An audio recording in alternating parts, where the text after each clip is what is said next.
Mose wolo Yitso Etɛ ni achole Leviticus le. Wolo le he Sane. Mlai sroto ni Ahwoi jamo ke jamo mlingbejiano to ya he. Aha mambi ke usofu ni ko ni aye mlai le ano ye blema Israel bi la beang. Jinsanji ni yo Mose wolo Yitso Etɛ le me. Sane krede ni yo wolo ne minji ake Nyɔŋmɔ le ihiche. Achon gbe ano ni Nyɔŋmɔ webi achon aja Nyɔŋmɔ. Asan ni amehishi. Boni afe ni amenyame ke Israel Nyɔŋmɔ mo kronkron le ten ahijogba nda. Wiemo koni alejogba ye wolo ne mni le. Yitso Nyɔŋma ke Nɛɛhu. Kuku niji Nyɔŋma ke Kpaanyɔ. Yesu chene ken wiemo ne ake. Kita wolo Yitso Enyɔ le.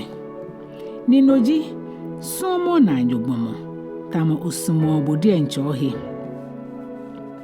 Wolo le minjra moene. Mlai niko afole ka afole shahe. No ye klɛŋklɛŋ Yitso, klɛŋklɛŋ kuku. Ke ashe Yitso Kpawo. Kuku niji Nyɔŋma Etɛ ke Kpaanyɔ.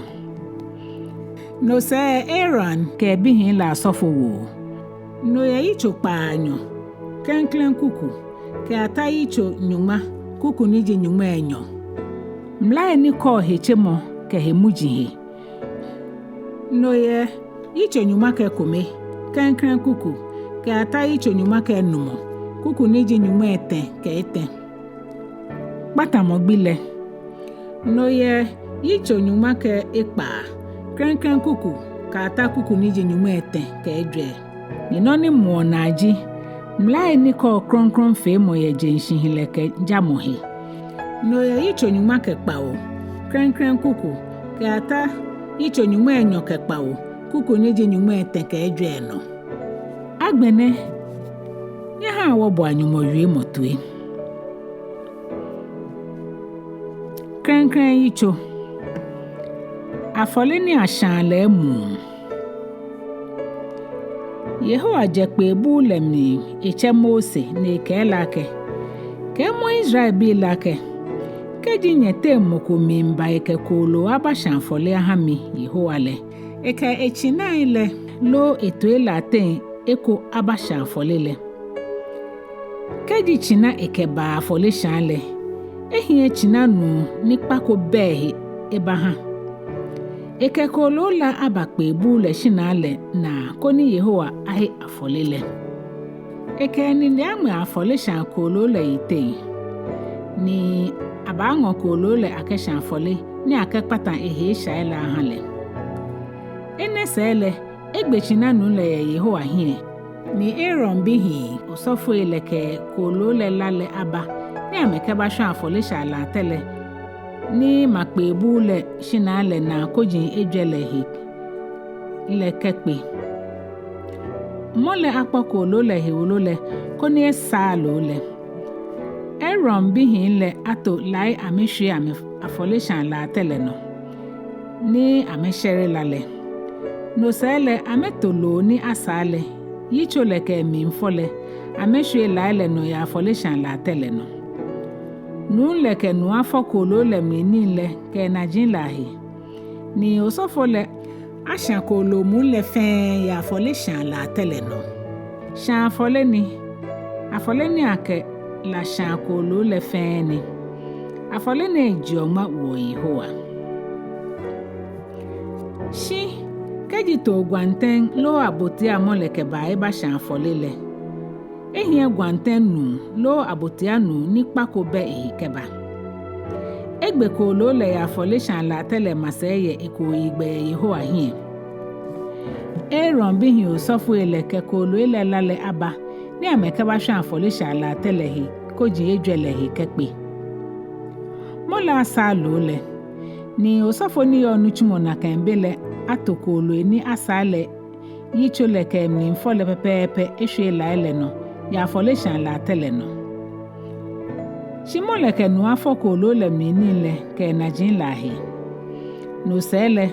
usofo le ni chuoni na kangbile ke no mehu ba shino. Ni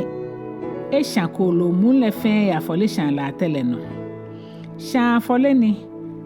ni ashan fen ni Nyɔŋma ewo Yehowa ni. Shikeji lo flon mo le keba eba shanshan afole ha Yehowa le. No le ehie ko se okpo lo shian okpo pempe o. Osofo le ke lo flon la ba ma afole shan la tele no. Echomo ni eche lo flon le icho. Ni eshan lo flon le lo le. Shi lo flon le la le achere kenye afole shan la tele hi. Eje lo flon le kpongo shi. Ke emini le kone echire shi afole shan la tele masai. Ye bokangbe heni achio la mlo ashuole. Emo lo flon le fijin la mi kone gbla lo flon le mi. Shi ekakplo e fijin le. Osofo la shan lo flon le la ele no ya afole shan la tele no. Shan afole ni. Afole ni ashan fe ni Nyɔŋma ewo Yehowa ni. Yitso Enyɔ. Ni eni afole. Keji moko ke ngma mimba ba shan afole ha Yehowa le. Egble ngma le ma. Eke mu ahwe mamule no. Ni eke chofa ke ngba hu afata he. Koni eke ba ha Aaron bi hi osofo ile. Osofo ni yo ni chumo na kan gbile no le akpiti male ke mule ikoko obon. Ke chofa ke ngba le fe. Koni ashan ya afole shan la tele no ake. Afole mu ni ake ba ha Yehowa he odase yeli no. Eji shan afole ni Nyɔŋma ewo Yehowa. Ni eni afole le mi no ni shoye no ni ashan le sele. Aaron ke bi hin la no ni. Eji no ni yo kronkron de enche. Eja ake afole ni ashan aha Yehowa le ekoni. Keji afole le ya fe ngma ni ashan efron no mi le. No le efe ma akpiti keki ni ake muwo mi ashan. Lo ma akpiti akpon no ni ake mu Ekpaa hin. Keji afole le ya fe ni ashan ye lo shan dade no le. No le efe ni ake ma akpiti ni awo mle mu fe ni eni. Akuma afole le mle dukuduku ni afose mu ahwe no. Ni eni afole ni. Keji afole le ya fe ni eni ni ashin ye ngesu mle hu le. Afole la fe ni eni ni ake ma akpiti ke mu fe. Ake ni afole ni ake ni bi ne fe le apa ake Yehowa ni ke ni ake ba ho osofo le ni eke afole shan la tele hi. Osofo la ji ni afole le mi eko ni eshan ya afole shan la tele no ake shan afole mu le ni ake ba ha Yehowa he odase yeli no. Ni afole le mi no ni shoye no ni ashan le sele. Aaron ke bi hin le anoni. Eji no ni yo kronkron jogba ndi enche. Eja ake afole ni ashan aha Yehowa le mi ekoni. Nyeke ni afole ko ni afole ko ni ake masha fe akaba ha Yehowa. Ni nyeka sha no ko ni masha lo wo yo mi ake sha afole nye ha Yehowa. Nyeba nyenye ngoni bi ne amen Klɛŋklɛŋ ni le eko nyeba ha Yehowa. Shimon aka sha ya afole shan la tele no ake ni Nyɔŋma. Nye wanye ni afole le fe mi ngo. Ngo ji ni yo Kpawo ni Enumɔ le kenye Ekpaa le hi odase le. No ewole aka shingo se ye. Nye ni afole fe mi. Nyeke ngo afata nye afole fe ni nyeke ba he. Keji ni afole ni ake ba ha Yehowa fe moshi Klɛŋklɛŋ ni ba ni le mi ekole. No la afole la fe able kpokpuluku ni ashi mamu. Ake mu ahwe no ni ake chokfa ke ma afono. Ni afole ni. Osofo le asha mamu le he ni mule yo le. Ke mule ke chokfa ke ma ni fata hele. Mfe ake afole ni ake ba ha le he odase li no. Eji afole ni asha aha Yehowa. Yitso Etɛ. Na nyobo afole. Keji moko mimbe ba shato enjole na nyobo afole ha Yehowa le. Eke chine la ten eko. Chine le nu nijo yo nijo. Efe ko lo ni pako behi. Moleke ni angme chine le icho no. Ni egbe ko lo le yekpe bu le shina le na. Ni Aaron bi hi osofo eleke ko lo le lale. abasha afole shan la telehe kojin Ejwɛ lehe kekpe na nyobo afole kolo nemni nibi ni sake ashan ha Yehowa ji fofe ni hamni ni lehele ke isaba Enyɔ le ke foni yo amehele ke lo ni chamle bole aje lo ne akefata saban lahi osofo ele kehwe afole shan la tele no koni asha shan afole ni Nyɔŋma ewo Yehowa ni keji mole mimba eba shana nyobo afole ha Yehowa ke gwanten lo abotia la ten ekole kolo le nu nijo yo nijo efe kolo ni pako behi keji mole hie gwanten ke ba afole shan le no le ekeba Yehowa hie ni ekeni ni agme kolo le ichuno ni egbele ekpe bu le shina le hie osofo ele ke kolo le la le asha afole shan la tele he kojin la hi kekpe na nyobo afole kolo ne minibi ni sake asha ha Yehowa ji emni mfole ke ele mu le ni aje keje ikuto se wule tono ke foni yo mini le ahile ke isaba Enyɔ le ke fohuni yo amehe ke lo ni chamle bole no le aje lo ne akefata saban lahi osofo ni yo ni chumo na kan gbele no le asha ya afole shan la tele no ake ni afole ni asha ake ha Yehowa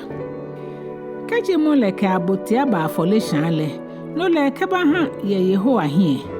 ekeni ni agme kolo le ichuno ni egbele ekpe bu le hie osofo ele ke kolo le la le asha afole shan la tele koji Ejwɛ lehe kekpe kolo le mi ni bi ni ake ba ha ake afole ni asha ha Yehowa ji foni hamni ni lehele ke isaba Enyɔ le ke fohuni ha amehe ke lo ni chamle bole no le aje lo ne akefata saban lahi osofo le asha fen ya afole shan la tele no ake ni afole ni asha ke ngba ake ha Yehowa fole fen le Yehowa no ni Israel bi aka ekolo folo la ina chon akpo ni akanshian hanye kenye hwe fen kemiya nano ye he fen he ni nyahi Yitso Ejwɛ esha ni hie kan he ni afe he afole Yehowa ke Mose ake eke Israel bi lake keji mokoton akpo eke kitan ni Yehowa ewole ekono ni efe no ni eke ake akafe le eko bemli ni mole hie kan hele no ni afe ne keji osofo nu pale ni tonle ni noe hama mu le fen etonle ekechi na oblanyo ni pako behe abashan ehe eshalehe afole eha Yehowa ekechi na nunle abakpe bu le shina le na ye Yehowa hie ekeni ni afochi na nunle ite ni egbele kekele osofo nu pale angochi na nunle lala eko eke botekpe bu le mi ni eke wa achola le mi koni eke lala eko ashanshi Kpawo ye muho kronkron le hie ye Yehowa hie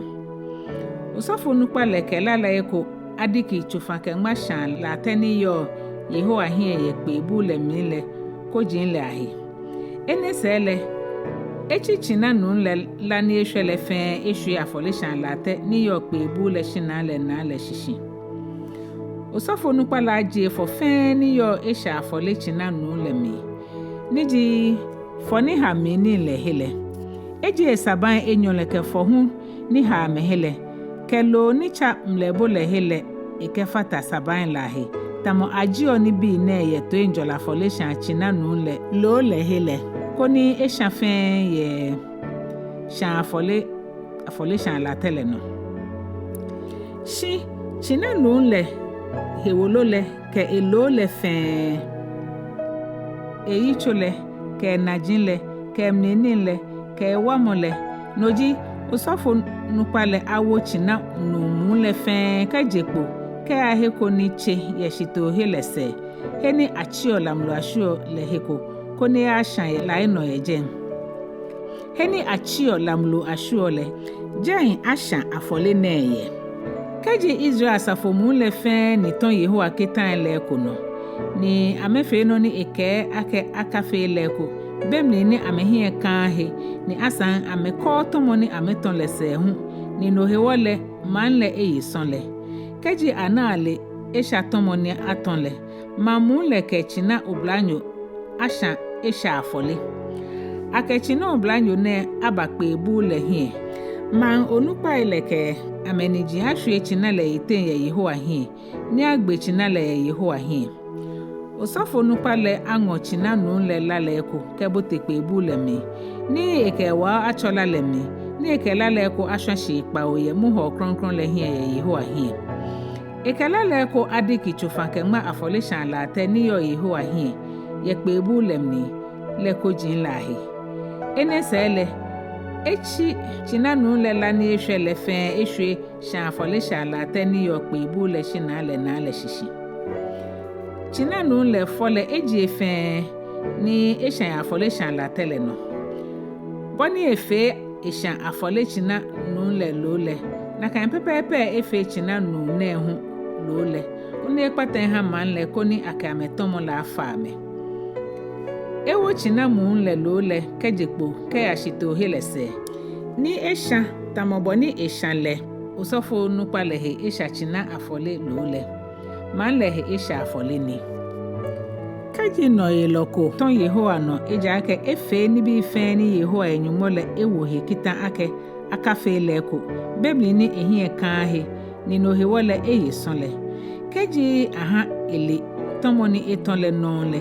eketo papo ni pako be he aba ekeba sha afole ekeni ni agmeto papo le ite ni egbeto le ye he ni agbo sha afole ko lu le yele ye Yehowa hie le esha afole ni agbene osofo le ke wa acho esha afole to le la le mi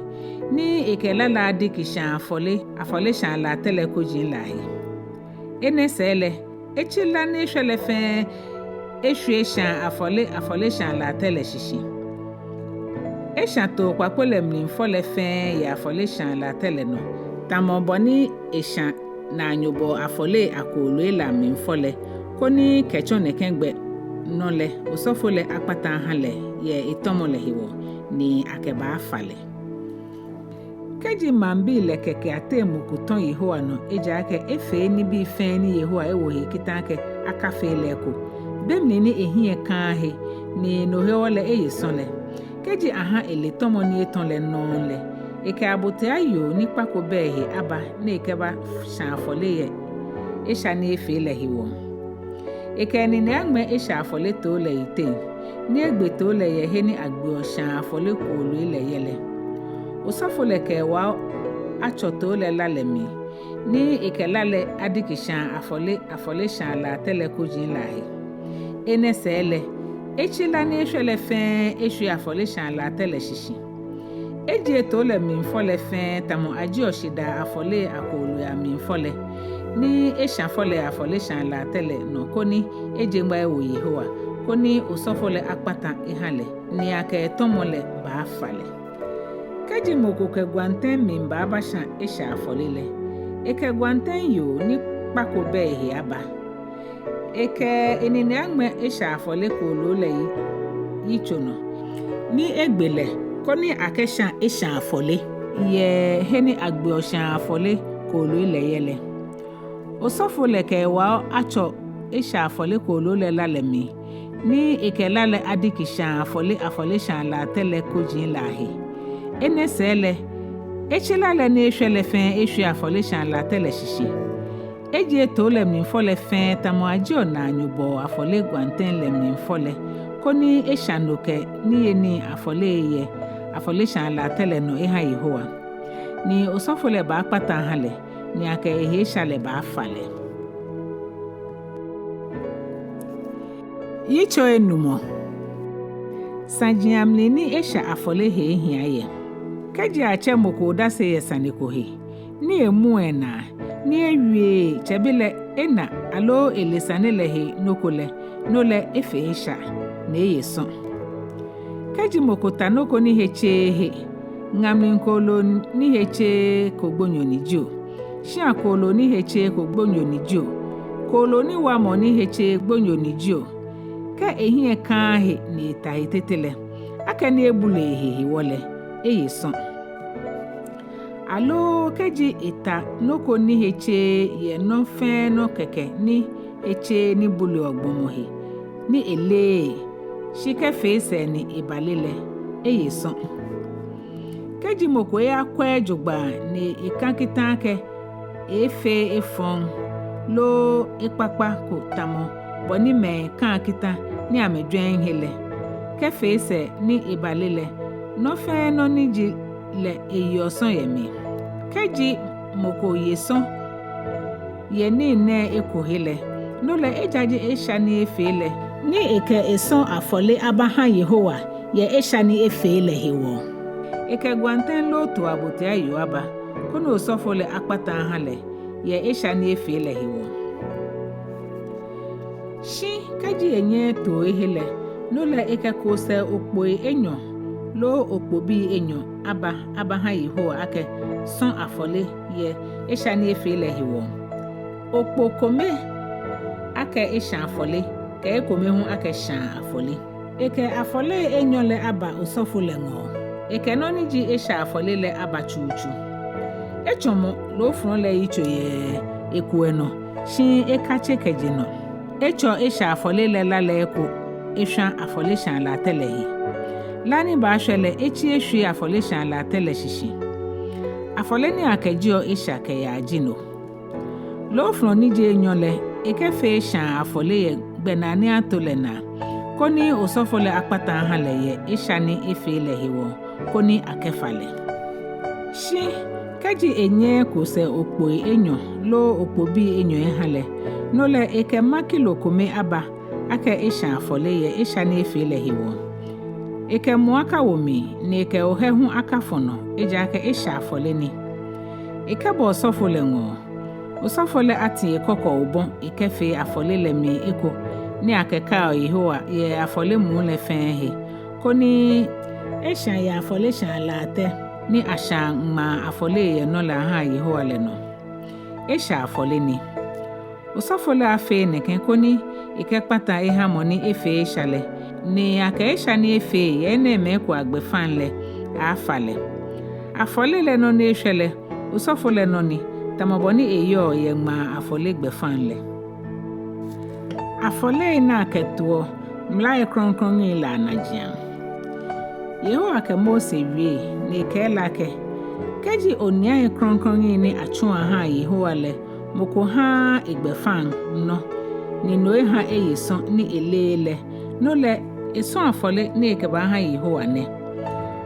eto ela tento odwani ni he bekpako to le jira Adam he kronkron le shikajira no ni akefe son afole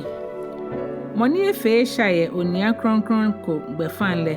ato onia ni eha le najian ni ekeminja Enumɔ ni Ekome afatahe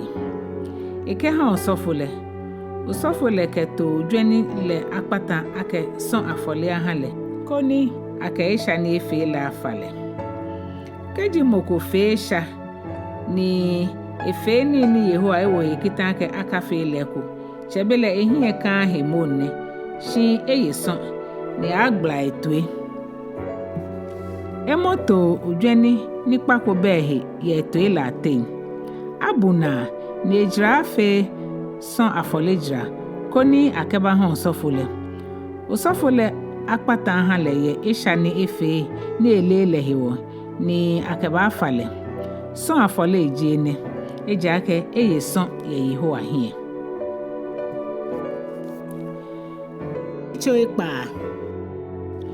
Yehowa ke Mose wi neke keji moko fe Enumɔ shishin esha ye choni echoye noko ni enyemi Israel nyoke ha le shito alo eketo la waba alo eju enyemi le noko alo etwala oju alo ena noko ni elaje ni eka amalekita ke enakole mo fe mo ni afe ni bi ne aten eko ni gbeme fo fe mo le efe esha kemo ko fe esha ni eson le eto no ni ejule lo ni eke ami yeli shon le lo no ni eketo le awaba ni echo ake akenoko ha ko le lo ni laje ni eshiu no le lo noko ni ekahe amalekitale na jiam. Eso afole ni ekeba ha osofule ni akeha Yehowa lene. Eto ela atento ojweni ni kpakobehi. Ejra afe boni bo chon. Osofule akpata ihale ye Yehowa hi ni akenofe no ni efele afale. Afole na shame emu. Yehowa ke Mose wie neke. Fairon ke bile ake shan afole himlane. Shan afole lahi afole shan la tele no nyonyon fe. Ni lahi shishike ashilebi. Osofula we klara flaka ke klara chakutwe. Lekoni elo lamlule. Shilele ni ekesha shan afole le. Eshin ya afole shan la tele no. Ni ikeshwe afole shan la tele masehiko. Kekele osofula je itadele koni ewe kroko. Ekelamlula je boke ansra lese. Ni eke ashwe hiko nichi. Lani yo afole shan la tele no le aka he acho da aka he egbo biko. Da lebile osofole ke lai ashwe afole shan la tele no. Eto shan afole legbejiano ishwe no. Ni eshan to enjole afole ahefo ile ye no. La acho da ya afole shan la tele no. Aka ha egbo biko. Ma afole le himlane. Aaron bihi osofuele ke ma afole le aba ha Yehowa ya afole shan la tele hi. Kekele amete mokome ango maleke ememuleke ohe ni yo ma afole le no le ikoko kome ni eshan ya afole shan la tele no. Eji okadi keke ni chon ake ma afole le fe iha Yehowa. Afole ne ma le sa Yehowa hi. Afole le noni shole Aaron ke bihi la ye. Afele ma akpiti keki ni aye ye he ni che kronkron noji ye Yehowa pe ibu le pole no. Abolo akpiti ne ji osofu ele agbefa no ni mi ha me ye ma afole ni ashan aha mi le mi. No kronkron na akpani tamo esha afole keson afole le. Be fe ye yino efe ni baba le mi le. No fe no ni je Aaron shwe la ten le aye ake igbefa no ye ma afole ni ashan aha Yehowa le mi. Mo fe monita hele a chon kronkron. Yehowa ke Mose wie neke. Binoni afọ Aaron lo ehwie komu aka osofule. Eke ma mamu kilo kome aba ha Yehowa tamoda ma afolele no. Ake fa balebi ni ake fa ho abagbeke.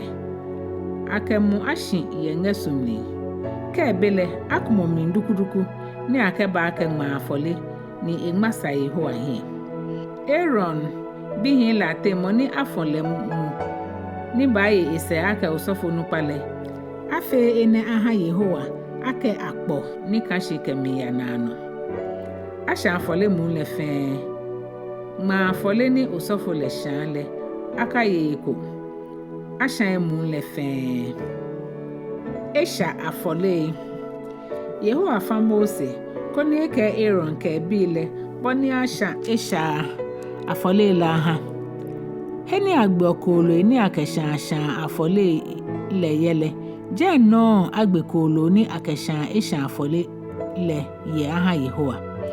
Eje afole ni yo konkron na apa. Osofo ni gbe okolo le keshan eshan afole le aye lo le. Eye heni che konkron noji ya Yehowa pe bu le pole no. Mo fe mo lo no fe no ni ta lo le hele a chon konkron. Keko lo le lale ko chengi shwe atade hele. Afo atade lo no le ni lale chengi shwe hele he. Ye heni che kronkron. Sungbe ni aho lo le eko ye mi le. Ajura. Shika koble lo da desemi aho yele. Ashamni ni akenu ajale mi. Nunfe nu ni josofo aten aye lo le ko. Ejinoko ni heche kronkron na akpa. Shi esha afole fe esha afole ni ake kolo le lale ko aba pebu lemle ni ake akpata ye he kronkron le ye esha ko hiwole akaye ashakela. Yitso Kpawo San afɔle hemlane. Eji afɔle ni heche kronkron fifɛn. Kolo ni akabasha san afɔle le agbele ye he ni agbe kolo ni akeshanshan afɔle le ye le non. Kolo le lale afɔse ahwoi afɔle shan la tele koji Ejwɛ le fɛn he. Aji efɔle fɛn elene wo fɔle fɔni ha emni le ahe le kesaban Enyɔ ni yo hemni le ke fɔni ha amehe le ke lo ni cha mlebo le ke saban le koni akesha afɔle. Osofola ashafen ya afɔle shan la tele no aha Yehowa ake ni eni afɔle ni akela shan son afɔle ni numfe no ni je osofo aten ayeko eye ye he ni yo kronkron afɔle ni yo kronkron na akpani esha afɔle le etomo son afɔle le mla kome no nkashi ha Enyɔ le fe osofo ni sha afɔle le ke patan le eno jilo le kolo ni akeshan afɔle le he Wolo le osofo ni sha afɔle le no ni eni afɔle fe ni eni afɔle ni ashan ye fron no mi alo no ni ashan ye ni shan no mi lo no ni ashion ye ngesumli le osofo ni shan afɔle le ha Yehowa le no ni shi ni eni afɔle fe ni eni afɔle le awo mlemujo afe le gbinjo Aaron shwe osofo ele fe anoni ajale pepepe ni mo fe mo ana tamoboni enyemi na lepe na nyobo afɔle boni saake asha na nyobo afɔle aha Yehowa ne ke afɔle le shida afɔle ni le ni bi ni ake fatahi ji cake ni ake ma akpiti ni awomli musha ke akpon no ni ake ma akpiti ni akpahi musha ke cake ni ake ma ni mu Enumɔ mlisha keshi na nyobo shida afɔle ne anole eke cake ni ake ma shasha hu aba sha afɔle ni ekebale eji family ekome ha ni akefe no womo afɔle aha Yehowa osofole ni chio kolo le la le ishu afɔle shan la tele hele noni kolo ni akeshan shida afɔle le lo le aye gbino ni agbe kolo le non akahwe ko ni je chere no keji afɔle ni moko kebale shiwo afɔle ni lo afɔle ni ikebaye jijro nani nile no le ebe aka ye lo le fe gbino ni agbe kolo le non shi kelo le ekohwele aye no je cherimo shikaji lo ni ehwele ekoye biye tele asha kaji gbini je tele no le mokoye lo le ekole nyumo here moni ke afɔle le bale enan he nyumo wo ye nyumo hie ni hi ni ji lo le ni mo fe moni aye ekole elo musu lo ni noko ni heche asahile akaye asha mo fe moni heche le aye lo le eko shi moni heche ni eye na nyubo afɔle lo ni akaha Yehowa le eko le atwe na neshitu ke aje ime ate asan kemoko aye na nyubo afɔle na eko bemli ni etanoko ni heche he bomoni heche he tajio koloni heche he tajio nokrokro jio atwa na neshitu ke aje ime ate Yehowa ke Mose wie ni ke mo Israel bi lake nyeka ya foko china fojio gwantem fojio to abotia fojio nyeka ya koloni egbo lede nche idengbele lo koloni kolo krokro echile minle anya ake ifole afe no krokro shilo le akaye koloni akeshani eni afole aha Yehowa le mo fe moni yo ifole kole atwa na neshitu ka aje ime aten mo fe moni aye kolo ni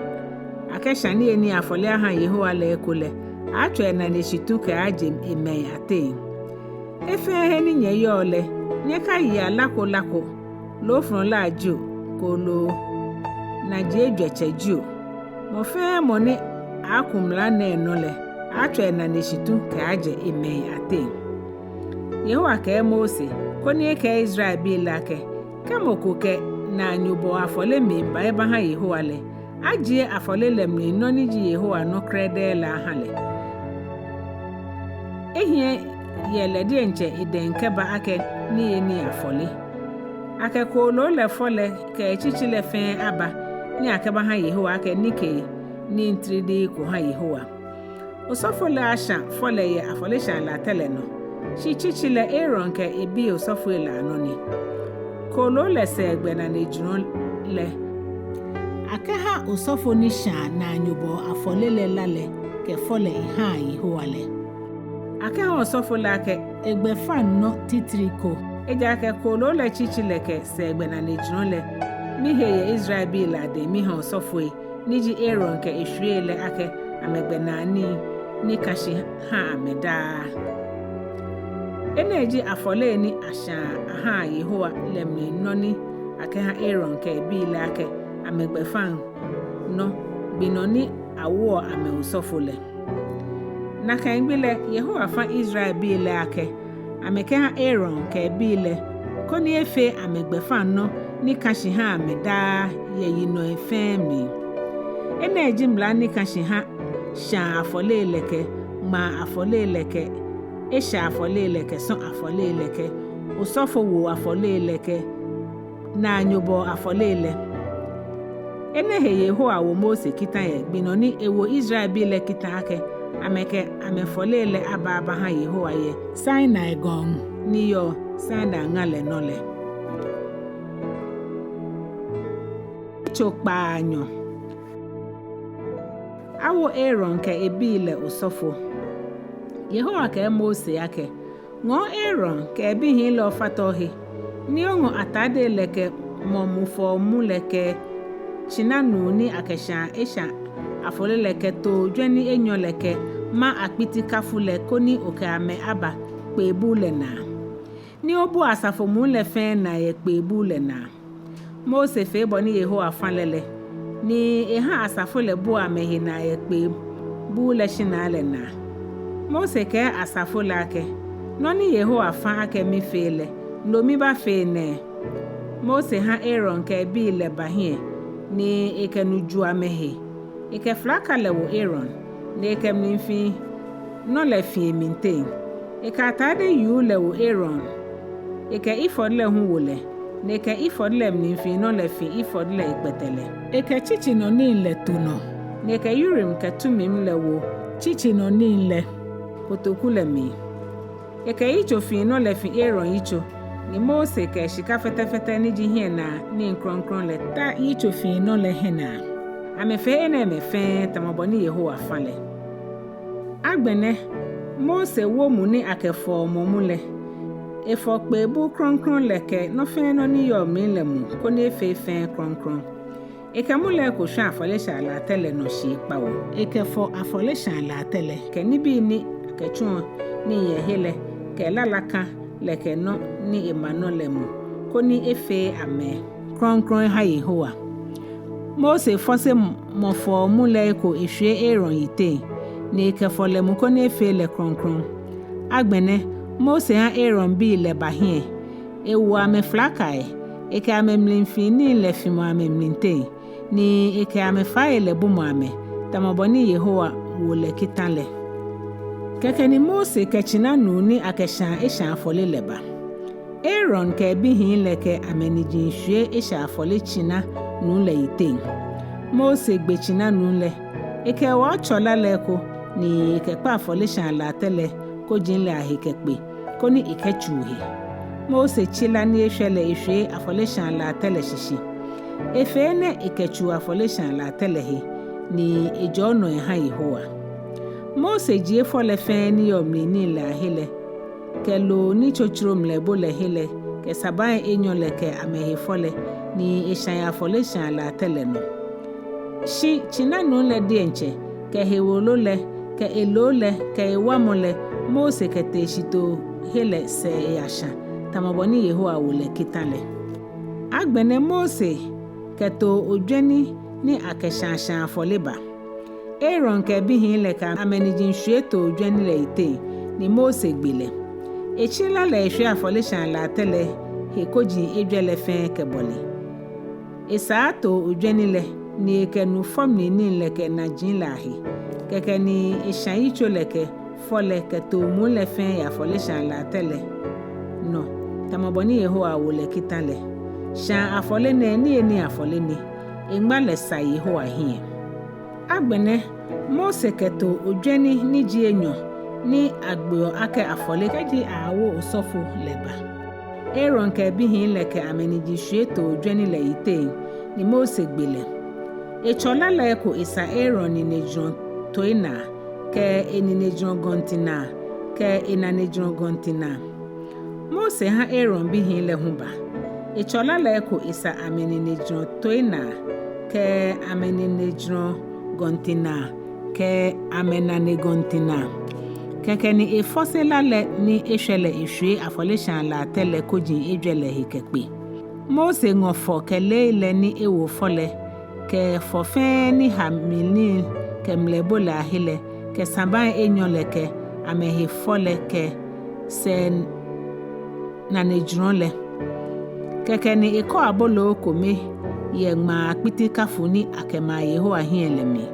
ke abolo Ekome ni muyo mi ke akpon no Ekome ni ekeshwe fole ke shuojron le no Mose ke ni eni nefe wo Aaron ke ebihin la den ni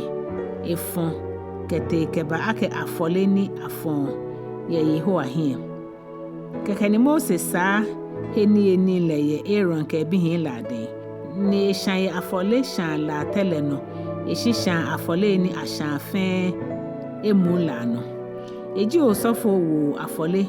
ni akela shan ha Yehowa ni ejioma ewole Mose ko osofo wo to odwani le chichile ni ekeshan afole ha Yehowa ake noke no titriko Mose ngo osofo wo to odwani chichile ake egbefan no tamaboni Yehowa wole kitale Mose ngo muni ake fo momule eko ke lani yo afolishan la tele no le eko ni ekeshan Aaron ke itade le ke ebihin le ke ametade le fen no eke enefe Aaron ke itade le ke Aaron bihin le ke ametade le fen kronkron iha Yehowa Mose ke Aaron ke bihin la ke nyeke lole aya kpebu le shinale na koni nye Ahwoi nye ya lole ke abolo ni yo kafu ni ake usofo wo afole to mile ye jeno nye ya tamoboni Yehowa wo kitake Aaron ke bihin la yile lole ke abolo ni Ahwoi yesele nye shan nye kaja kpebu le mninke ashigbi Kpawo ni akefi onye osofo wo kusun le aho eja akegbi Kpawo akefi osofo wo kusun le noni afe ngmene gbinele Yehowa ke afe koni akeje nyehe eshakeya nyehi akpebu le shinale na nyonyon ke shwane gbi Kpawo koni nyekefe noni Yehowa efa ake afele keji nyefe na kanle yeba agboe na kanji boni Yehowa wo mikita no yewole Aaron ke bihin le fe no fe no ni Yehowa wo Mose kitale Yitso Nɛɛhu gbeni agbe osofo wo kusumi le anale no je chere mole Mose che Aaron ke ebihin le ke Israel nupa ele Mose ke Aaron nake ngo china nu mfio Ekome nipa ko behe keto odwani Ekome hu nipa ko behe ni okesha afole oha Yehowa okechina nu le asha esha afole ni oketo odwani la asha sha afole kekele oke Israel bi lake amengoto odwani amekesha esha afole amekechina bi ni yafi ni kpakobe ehe keto kwantembi ni eyi afi ni kpakobe ehe ashasha afole ni amekechina no keto dweni kema afole ni awomni mu ashana nyubo afole amesha afole ameha Yehowa eja aka ngbene gbine no Yehowa ba aje ehekpo echonye amekeni ni Mose fa ameke bale bakpebu le hie ni asafomu le fen bu amehe na yeje nkoni ameja Yehowa Mose ke ake Yehowa fa ke nyefe ene mefe boni afe ni enunyam ni pe kankan le aje ehekpo achonye keke ni Mose ke Aaron ake chioben ka afole shan la tele ni o sha isha afole ke shan afole oha ohe koni okefo ohe isha ke man lehe isha o shan afole ne koni okefo man lehe isha tamoboni Yehowa wo kitale Aaron chikete afole shan la tele ni egbechina nufio le ikeshan isha afole ha le denje ebi hin le ke laleba Aaron ke wa ochomni ni ikediki koji ni yo afole shan la tele hele ni lani shele echi ehwe afole shan la tele shishi keke ni isha fole ke saban le ke mlebule helo ni chocho shinle ye afole shan la tele no tamoboni Yehowa wo Mose kitale shi kolo le ke hiulo le isha ya shito hele se Mose gbe kolo ni akeba shashan afole le hu ebi hin le ke lale bahale ni ikeshan afole shan la tele koji Ejwɛ le hikepe amekeshan afole le hu bahale lo ni ashan le ke Yitso le fen hu le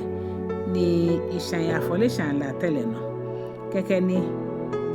ifom ni le ke najin lahi ni ikeshwe shan afole ni jure afole shan la tele no le no ni ishan fen ene sele ike manle afole leba ingoto papo ni akeba sham manle he isha afole le egbele ni ike sha afole tamoboni efe le de nche ehe isha afole le ingokolo ni akesha sha afole le hu keba ni ike sha afole tamoboni gbejano to le yole ike ni afole leba ni ekpiti emi eko ikoko obo ni ike fata sha afole ni asha dale bilehi ni sha ya afole sha la tele no keke ni egbechina nu le ke to training le ike shana nyubo afole ihaman le ebi hin le ke lale bahale ni ike sha afole sha la tele koji Ejwɛ le hikepe china nu le ke to training le fo le ke le ni ewo fole ke foni hamni ni le ahile ke saban le ke lo ni chochrom le bule hele Aaron ke fenhwe kolo le achichi le ano ni ishaya afole shan la tele no ikechichi le kese ni nejino shuo na jin le ha Yehowa ke ni ke ni ntridiko tamoboni Mose ewo kitale beni Aaron esha afole ke na nyubo afole le egbenale ehole eniji anokete enwe ni ejo manle keke ni ekplekishi agbene Mose ke Aaron botekpe ebu le mi beni amejekpo ekunle amejo manle ni Yehowa nunyam ni pe okankan le je ehekpo echon manle fe trukale Yehowa halaba ni ebasha shan afole le ke foile ni yo afole shan la tele no le beni mamu le fe na le ame blo ni ameka mehi embu moshi Yitso Nyɔŋma Nadab ke Abihu fe esha shi Aaron bihi ni ji Nadab ke Abihu le atem mo fe mo wo ilaje ngesu ni amekela wo mi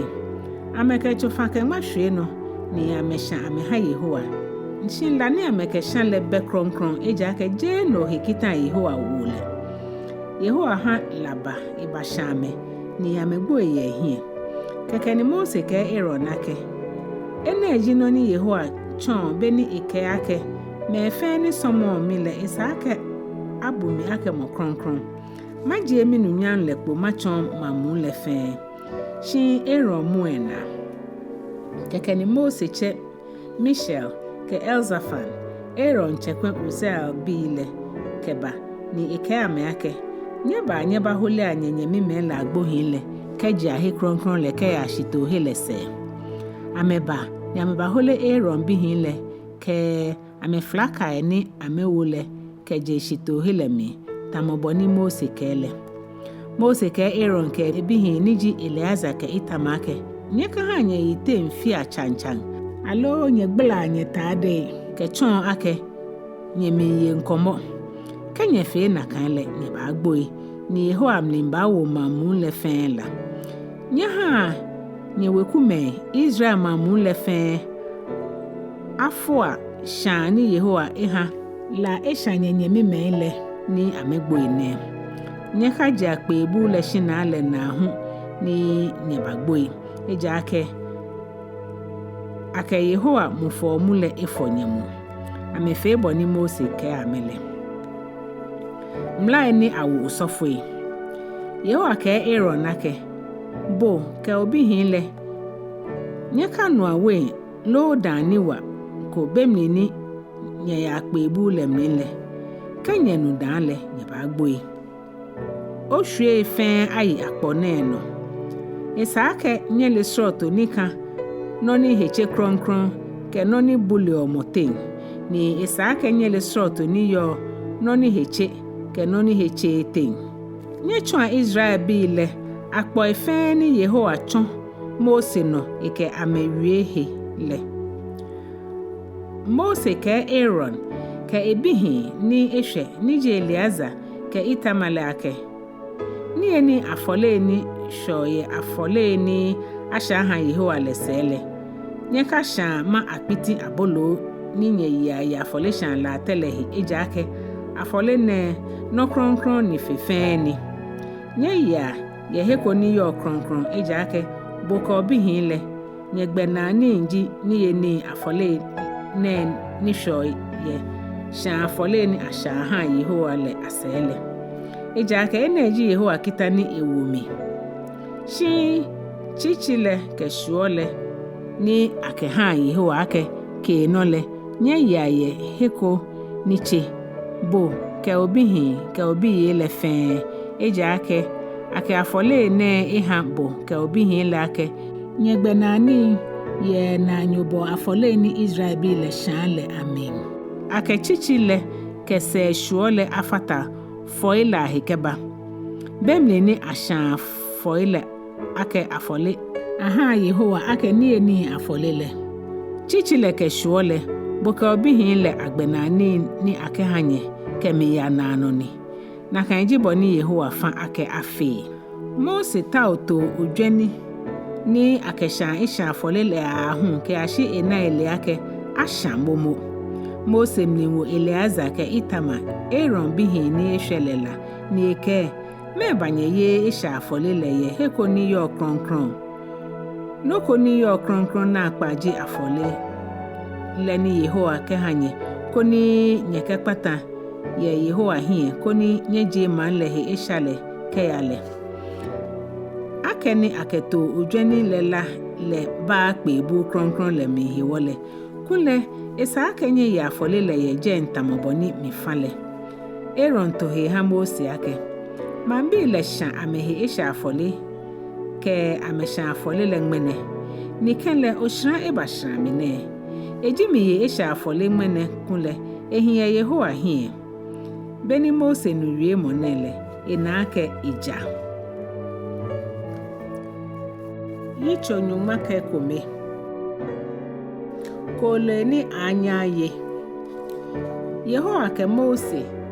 ke Aaron wie koni ameke mlai ne Israel bi le ni ameyi no Yehowa ke kolo efe ni yo shipon le no le ate ni nye yeji ni mfe ni yo koklontoe ni agbame alo ajame ni asan amegoyo ameni ni ameta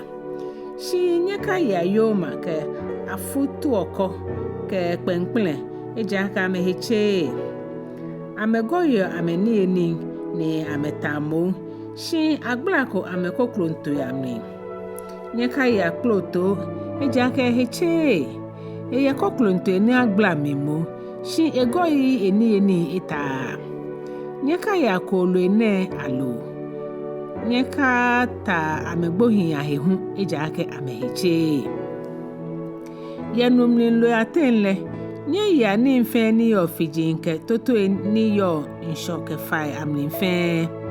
shi ni mfe ni be fijinke toto ni yo nshomli lo fai amlin bo ni mbibi ni ebu amehe na taw kenye numlin jo bo ni yo numlin ni drafe numejo nye hia ame ni hi ni nji ame nye ka yi ame lo ni nye hia amegbohi letete ni mfe ni yo numli ni amebe fijin lo toto ele ni ahioni ye lo fonji atenle ni nye hia ni nye ka yi ane okropon ka akpanga ke nshon okropon ke lalo ke osansa heno esroto ele ke kwa labite heno esroto ife ke duguma ke nyong akroma ke fana oka ke akroma heno esroto ele fe ke patu ke nshon patu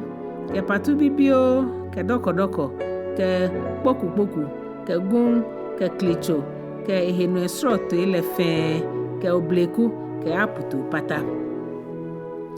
kolo ebibi fe ni flikio ni ame wamo ni ame nyo ya ame na Ejwɛ le no nyeka ya shi kele eneme ate ni yo shonji Enyɔ ni chira ame na netokota no ni ame ketumole nye ya kolo eneji ba labi ka ame heno ele ligon ka heno ele ke aga ka heno flik lo Ekome fe ni ehwe ni wamo ni ameyo na Ejwɛ le nyeka ya ejake amehiche ni eneme buli onye kenye yele nyeka ba buli nyehe ni eneme buli onye kenye yele nyeka ba buli nyehe mofe monita ta kolo ene agbohi ahile eheche ke ashigbeke mofe moni akokolo ene aten ekoni egbo henoko ehie ye edele efo itade lahi eheche ke ashigbeke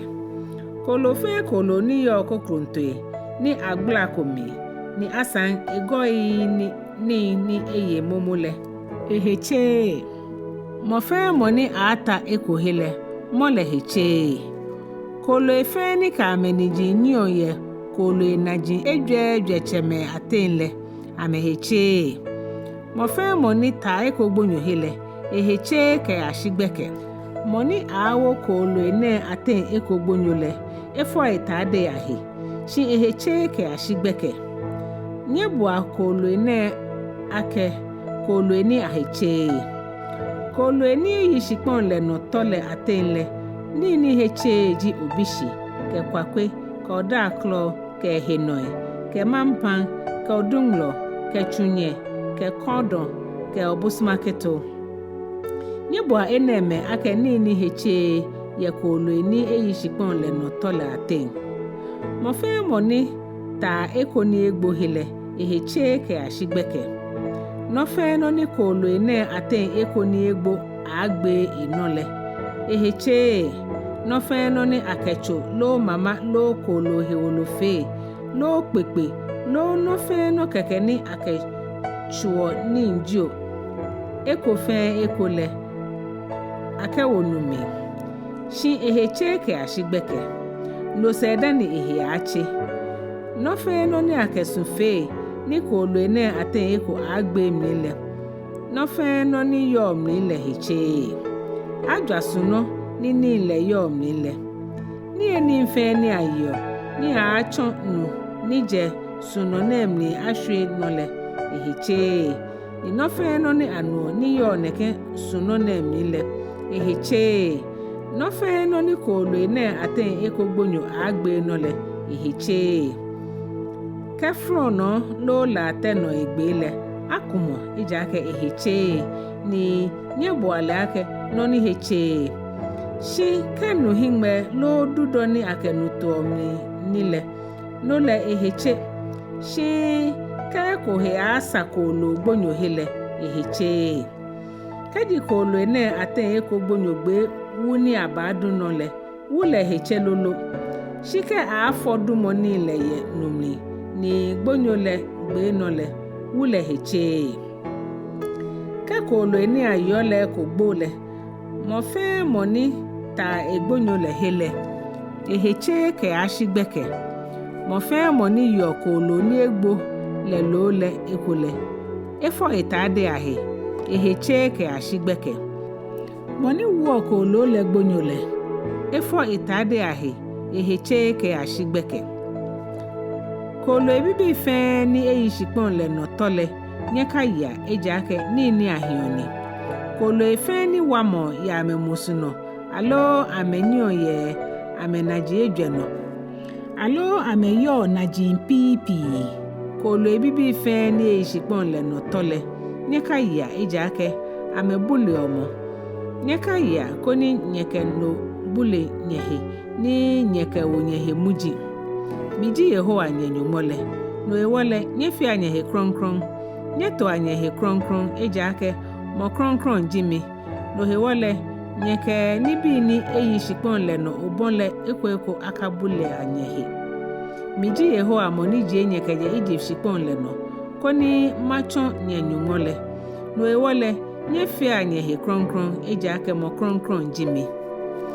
bele ene jimla ni kashi ye kolo ike lo fonji ke no fe no ni hio numli ke no fe no ni hieka ni nyo ni eyishipon le no tolehi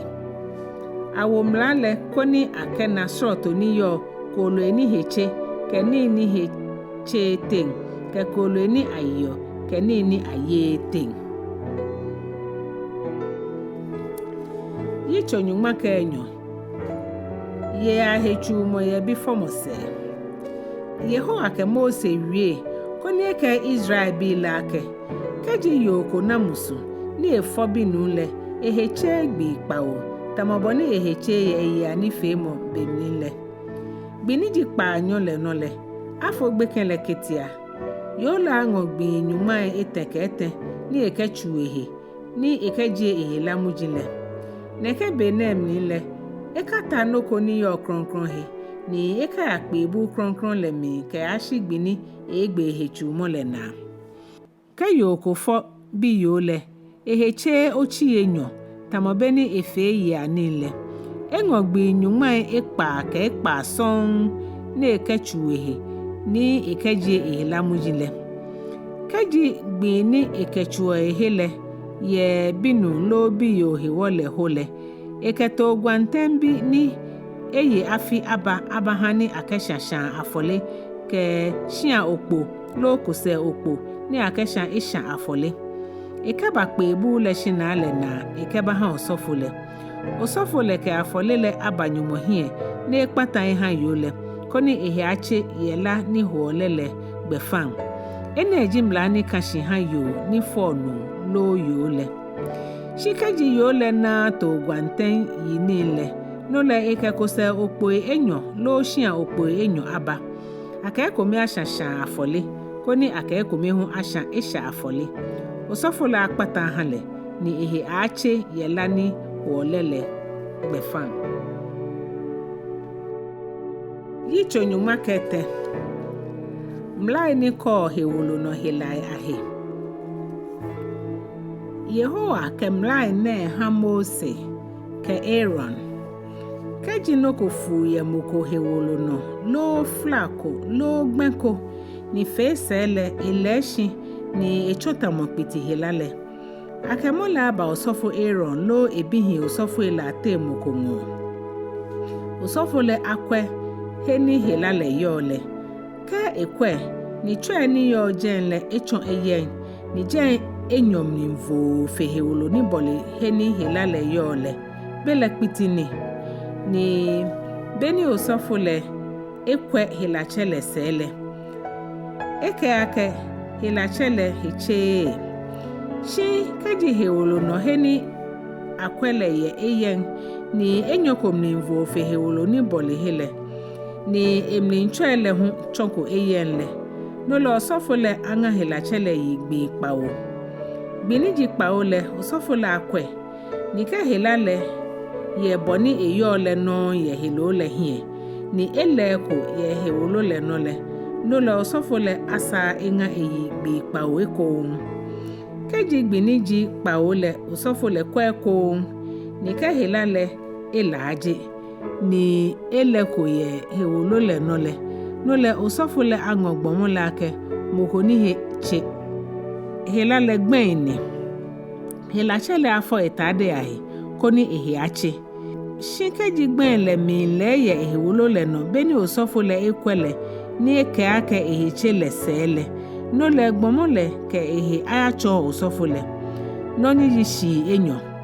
ke osofo le kwe ni gben le mi le ye hewolo le no le osofo le ake mo le heche hela le kpitini keji kpiti hwe moko hele akala aba osofo le ngo osofo le akwele keno ko yen ewo ye hewolo le no ni ehaje nchoele echon yen ni lo mon to ye no ni efu lemnile bele kpiti momo yo hewolo lemnile osofo le ake no ko ni heche ni osofo le akanga yi ejake ikashi fan ake eheche shikeji hela le jekpo ye hewolo le no ni noni osofo le na kekeji hela le ehwe hela chele hewolo le no fe keje ite ke ashe na ji ahile osofo le akwa hela chele ni ka ina ke hela le eha hewolo no fe le eke ake hela chele heche ni ka hela chele he fe eye futale eheche shi binoni ana flagmo ye hela chele hele eheche osofo le akwa hela chele ko nika enale eke ake hela chele heche hela le kpitini shi kaji flaleta ni esa echon eyen eko nle hela chele aba osofo le mo osofo le akwa le ko ke na ke lo mon le echon eyen le hela chele heche ni osofo le ake eheche keji asane chemoko hewolo no ni eta ni fesele noko ye mbawo ye heni asane le chenle yele alo noko ye ni chuo bajenle no le mole aya osofo le ngo osofo la akwele keji heni hilale yo le enyomni mvo fe hewolo ni bole jenle ni emni nchwele echon eyenle osofo la ake eheche biti ebote asane emi shi keji osofo le kwe ni enake chwe yen bemli ni Enyɔ komlimvo fe hewolo ni bole lele ni enami lajele no lo osofo le anga hela chele igbi Kpawo keji hela le mi le shife boni kunle Enyɔ le osofo le ake hela chele heche hela le kpitini shi keji noko yen le ele shi ni eboni Enyɔ le no le flado kuni asane le shishini osofo le ake hela chele heche keji la shamoko ni la fla le fe noko yen alo noko yen ni echuru fio futumile osofo le akwemole keji chwe ni yo la fla le mli echon eyen ni jen enyomli vo fe hewolo ni bole lele gbele piti ebote la fla le mi osofo le ake hela chele heche hela le pitini shike osofo le kwele ni enake chwe ye mbe fla le mi ni jen Enyɔ komimvo fe hewolo ni bole lele no lo osofo le anga hela chele igbi Kpawo osofo le akwa hela chele ko ngbini ji Kpawo le keji fla le ele ye hewolo le no fe boni kunle Enyɔ le osofo le ake mole heche hela le pitini shikeji heni hela le Enyɔ le ye boni Enyɔ le no ni ele ko shi fata ko he shimon enami lajele bele fla le keke ni ehajen efu le osofo le ake hela chele hiche eja ake fla doku keke ni keji fla fe nu lo yoko ite lo echemi le osofo le akwe keji heni fla le yo le enyomli vo fe hewolo ni boli jenle ni chwe ni yo jenle ye hwia ni ehien wo fosule osofo le ake mole heche hela le fafale ni efio yite lo chemmi keji beni osofo le kwe hilachele enake heni fafale le yo le enyom ni mvo fehe oloni bolilele shi kele choye ni yo jen lebe edin le enga hilachele yi ewochun gbi Kpawo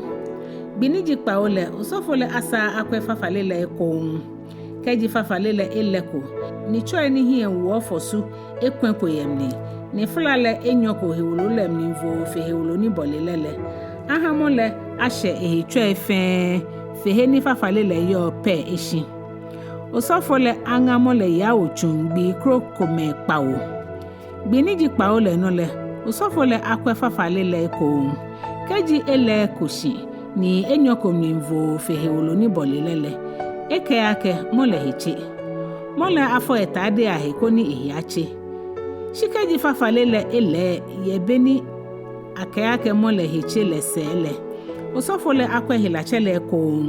keji fafale le isa ele ehihia ka osofo le akwa ake na choe ni hie wo fosulo no ni kashi fan kekeji mole hichi shi keji ikwe ni esusu ake fafale le yeboni eyo le no ni choe din ekwe yemnile bele fafale le eta hilachele heche ni osofo le ake heche keji ni yeji hran kome banu lo yoko helo no le osofo le akwe keji ni bi yeji hran ne eje shi jogba ye helo le no le bele aflimata ehwe mole helo no le mole heche keji nunko yipaye eisele yipata chejile shi eheche keji ehe na agbekeke eyile kpal yele he na akpata chejile shi eheche shi keji noko ye ni chuo hwe eite lo ehe na he ni ekpale bitijino ni yo jenle osofo le akwamole keji osofo le na fafale yen ni chuo ye eise lo ehe na he ni ekpale ni tamokpiti ye hewolo nole osofo le ake ejimoko ni heche ye no ni yo eite le hiwo moni yo pitile egla etade ni ehie icho eflo ehe na abuno ni ebula ake iheche gbin abo ni helale yo ehele eheche kra ekometo ehishi ni eshinle hele ahishi to hele se keji piti ekadi kuntu lo klala atade kome alo ekade kuntu lo klala kpai ni akelo atade lemi lo kolowolo lo noko ni akekolowolo fe lemi ni kadi mole su engoli lo echuru ya atade lo kolowolo lo kpai ni akelo atade ne lo noko ni akekolowolo fe lemi le no le piti he okadini ni sake akechon osofole akwe noni ekadimi le ni ekenoni ni ekadile atogbi Kpawo biniji Kpawo le ekwe ko keji noni ekadimi le ele ya atadele lo pani akelo atadele lo kolowolo le lo nofe noni akekolowolo le fele mi le bele piti ni fiti oni ehwe hele ni nomni ni ekadile heche osofo la shatade ni piti le ekadimi le lo pa ni akelo kuntu lo klala atade le lo no fe no ni akekolo wolo fe ni ekadimi le eji ake eji piti ni fiti oni ni esake akela asha shikeji osofo le kwe ni na ake no ni ekadimi le ele ko ye atade le lo pa ni akelo le lo no fe no ni akekolo wolo fe le mi le no lo sofo le afa ake afọ no ni piti le ekadimi le he ni esa enga eyi gbe Kpawo ko biniji Kpawo le osofo le akwe ni ke na ake kadimo le su chakeko beni afọ hese ni eleko ifata ko hele bele no ni piti le ekadimi le heche akela asha hiegbe ikadi jo segbe jo nuko heko shikeji osofo le kwe ni enake no ni ikadi ni le mi laje beni afọ hesele no le eche ni kadimo le yo le ye atade le lo ko lo wolo le lo kpan ni akelo atade le he shi keji ana kadimo le lolo ya atade le lo kpan ni akelo atade le mli lo no ni akeko lo wolo fe le mi le no le no ni ekadi ni le mi le mi nku ese eko akela asha no ni mi ni ekadi le atade le lo kpan ni akelo le lo ko lo wolo no le ni afọ hele keno ni ekademi le jemile afọ he ko na ehi achi ene ejimla ni kashi ha pitini ehwu ekuntu lo odonti mama lo kpan ni akelo mama le lo no fe no ni akeko lo wolo fe hele ejimla hu ni akena ake no ni piti ehwu hele hiche alo ehiche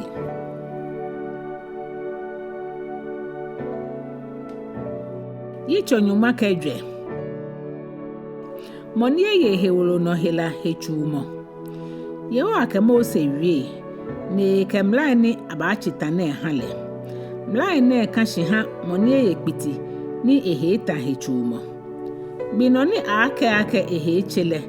akela ba osofo le ngo osofo le kela ajepo ka ya nsra lese ni akwele keji kpiti ni hwie hela chele itan ye hele osofole afa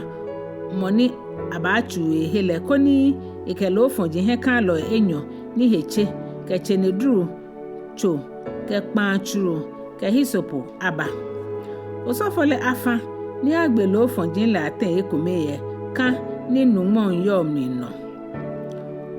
osofole amolo oflo ni hie kanle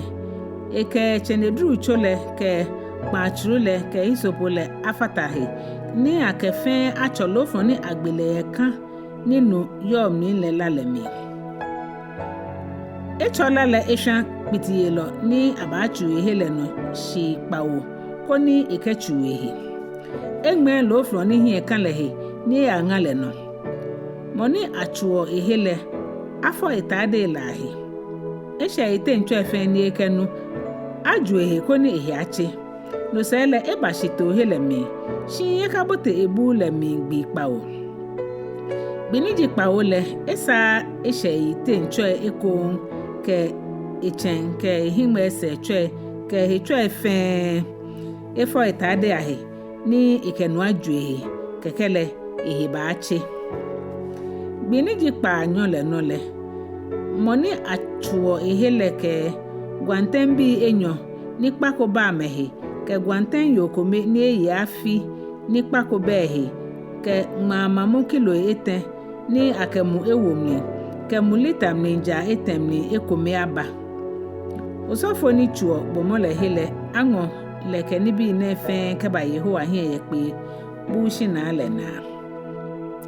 emo gwanten bi la ten Ekome ekeba ha ake son afole ke mulita mninja etemni Ekome le hu koni ikeba Yehowa hie ake keni ntitriko egbe gwanten bi le ye heni agbeo esha afole ke sha afole le yele ye he kronkron le eja ke son afole le jio esha afole le jio fen le osofo le noni eji noko kronkron na akpa agbene osofo le ke son afole le lale eko asamo ni acho ehele ni nejron to ena ke eni nejron gontina ke ena nejron gontina kekele osofo le awo mule ni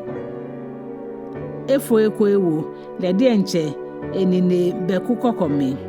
eke eni nejron wa acho muniyo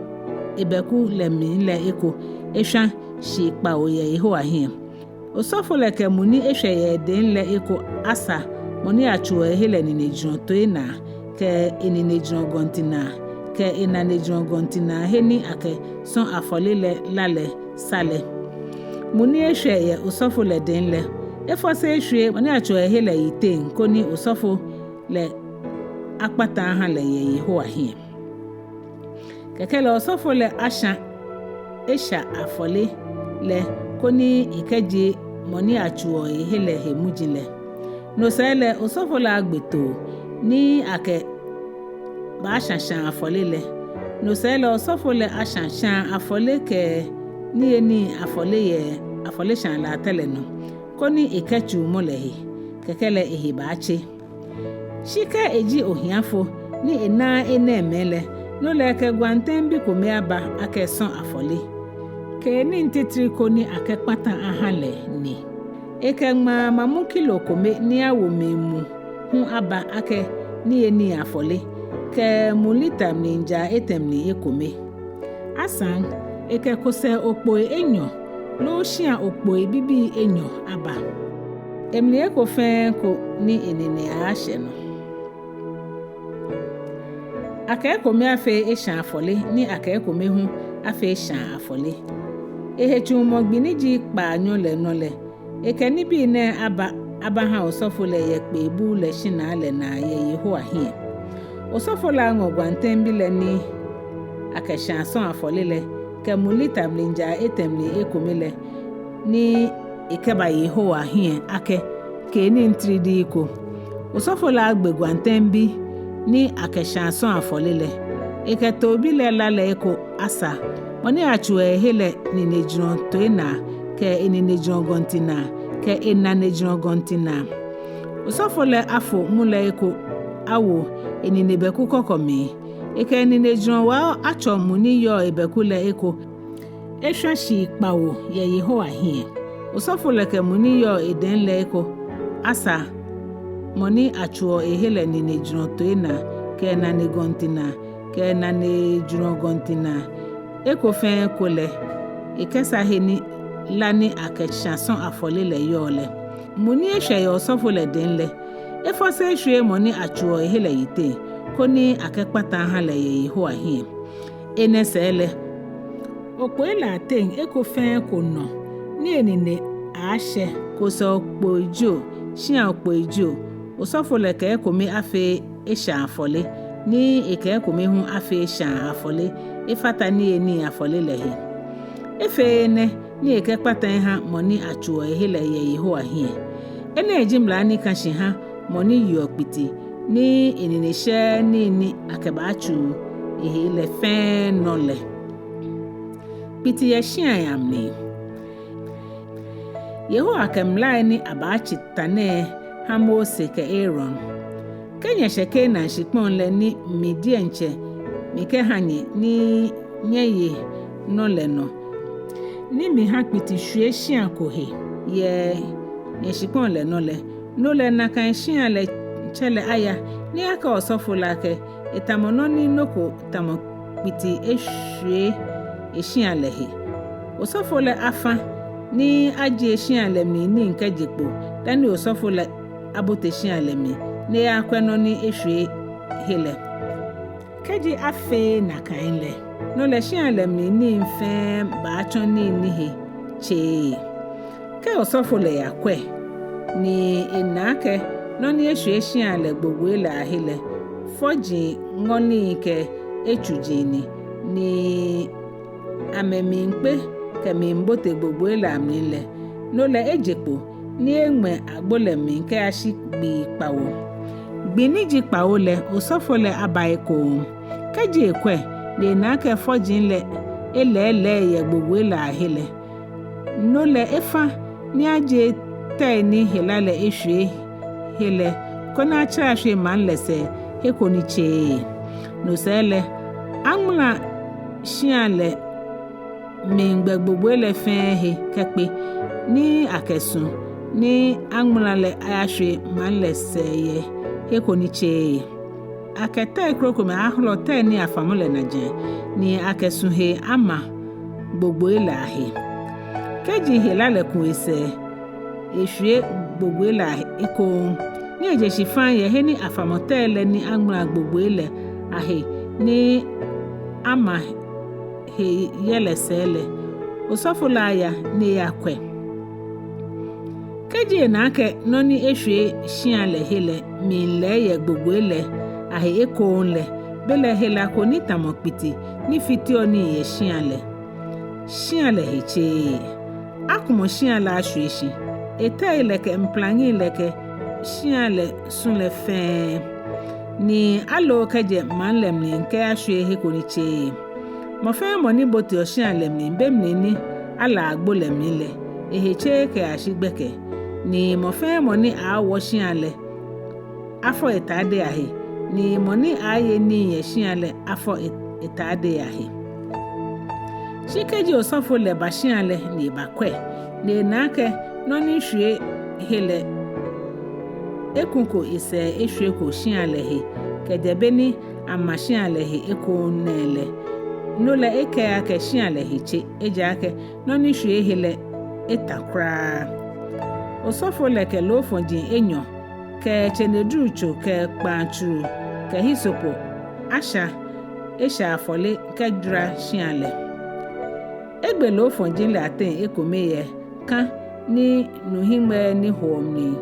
nuyom ni le no eke chenedrucho le ke hisopo le ke kpanchuru le ke lofno ni hie kan le fe acho lofno ni agbe le la le ke nuhimbe ni homni nuni yo kan le mi koni akesha shian le shi Kpawo ke efe nekele bele eke lofno le la le ke nuhimbe ni ho le mi nule ke lofno ni hie kan le ke chenedrucho le ke hisopo le ke kpanchuru le Ejwɛ shian le agme lofno ni hie kan le he ye man la agbole na koni efliki ke angale no gbeno ni osofo le achonke pata eha shian le ne koni shian le he ache ene eji mlani kashi ha he wolo no he la sroto ni tamokpiti he no fla fafale lo sule gbe fumo ke koyo mli muji ni ka mama mli ke gbogbo he mla eji mlani akena noni heche ke noni heche helani tamokpiti ke heno ahimla ne Yitso Nyɔŋma ke Enumɔ gbomo chomli nu ni heche Yehowa ke mla ni abachita ne ha Mose ke Aaron ni ameke ha Israel bile keji numi hoye nunko nunchomile nuni hole heche nule kahe hojio nunchola echi inani eha ekpa hojio bomole heche sa ni moni he ho nule kan nole heche ni nofe no ni eta nole heche mofe moni tasa le hele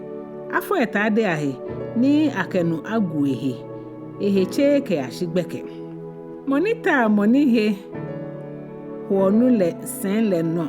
afọ etade ahe ni ekenu ajuehe eheche ke ashigbeke monita moni he wonu le hele afọ etade ahe ni ekenu ajuehe eheche ke ashigbeke keji moni he wonu le chenlajo ehwie moni he chehe le moni achenlajo Ahwoi he le afọ etade ahe ni ekenu ajuehe eheche ke ashigbeke Sane moni he wonu le ta no ye hwili mi lokolo no le heche mofe moni ta nokoni moni he wonu le eta no le hele eheche ke ashigbeke mofe moni wo noko ni tamona kanle efo etade ahe ni ekenu ajuehe eheche ke ashigbeke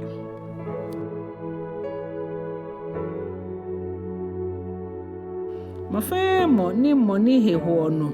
ni ifoko ide ata ehele efo etade ahe na ekenu ajuehe eheche ke ashigbeke suni ni moni he hono le ata hele Adwa ni choni ni etahile akenu afomi keji moni he hoonu le hilale tanle emegbi Kpawo efo etade ahe ni ekenu hime ni ho ninu ajuehe kekele ehibachi biniji Kpaanyɔ le nole ekekose okpo Enyɔ lo shia okpo Enyɔ aya Yehowa hie ye pe bu le shina le na ni eke aha osofole osofole ka Ekome afe esha afole ni eke Ekome hu afe esha afole koni ekpata ha le Yehowa hie yenu ni ho le hewo kaji nunko hwe ehishile ekenu aju ehefe eheche ke ashigbeke mama fe mama ke kolowolo fe kolowolo ni nune eko ate minle akenu afohe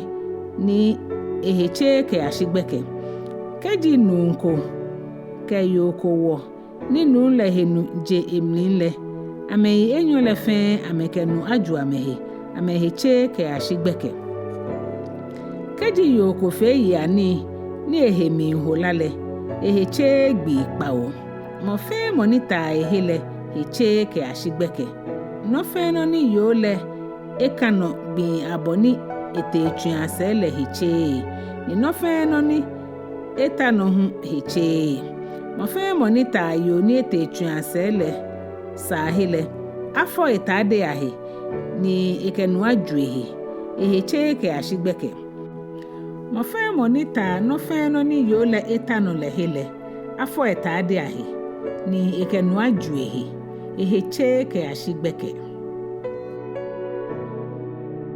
keji moko tanoko ni yole sano lo no fe no ni etano lehele eheche ke ashigbeke keji nunko ke yole nabole ni lani ho ye yole hele ekote hele nole eheche gbi Kpawo ni no fe no ni ekano le heche keji yoko he hola gbi pi beni isheko etuanse ya bele alo ehe hola ye etuanse ya bele sele nole gbi abofe ni ehe hola le eheche tamoboni Enyɔ ye etuanse ya gbi la mi lepe sa fe sa ni ekano gbi abo ni ehe hola le tamo etuanse ya sa lepe no fe no ni etano le heche tamoboni eheche ye etuanse ya bele mi le mo fe moni ta ni bi ne ekohile eheche efo etade ahe ne kenu ajuehe eheche ke ashigbeke keji lani ho ye yole hele se fole eka na gbi Kpawo ehe no sele ehe ache gbini ji Kpawo le no le eke ko se opo Enyɔ lo shin opo bibi Enyɔ aba ha osofole ye pe bu le shina le na osofole ke opo le ate Ekome afe esha afole ni eke Ekome hu afe esha afole ni eke kpata ha le Yehowa hie ni ehe ache Yehowa ke Mose koni ebo Israel bi le koko ya meheniche le hiwo koni ameka bule mikpe bu kronkron le ni yo ameten le ni amebagboe eni ejimla ni kashi ha moni he huonu ke moni nujo imni ni no ha ehi ache mla ni kashi ha moni ke yo ni minfe ya ni wo kenu koni ke yo ni heche na abole Yitso Nyɔŋma ke Ekpaa na janto gbi Yehowa ke Mose wie ye Aaron bihi Enyɔ ni ke la ni be kronkron te Yehowa hie ni amegbo ile agbele lese ni eke oke onye mi Aaron awie koni eka bote he kronkron le mi ke mi ya mho lese ye mobona lese le bu pamwa de kale no le hie le befe bekeke koni ekagbo ejake mapu ya atatumi ye na no ni bu adeka le no nini Aaron kebote he kronkron le ne chinanu oblanyo ni akefe esha afole ke odweni ni akefe esha afole Aaron kenu ajuehe ni ewo klala flaka kronkron le ke klala twakoto ile eke klala minfini la femi ni eke klala toban afi icho atade ni yo kronkron ne Israel safokula ha Aaron to papo Enyɔ ni akaba asha esha afole ke odweni komeni akaba afe esha afole Aaron kechina nu ni jile denche enole abasha esha afole ke jiele denche ehe esha ke ewele he esha agbene iketo kpakpo Enyɔ le abadamo Yehowa hie ye kpebu le shina le na efo ameno oshiki kome ha Yehowa ke oshiki kome ha Azazel Aaron keto kpakpo ni Yehowa oshiki le gbe eno le aba ni akebasha isha afole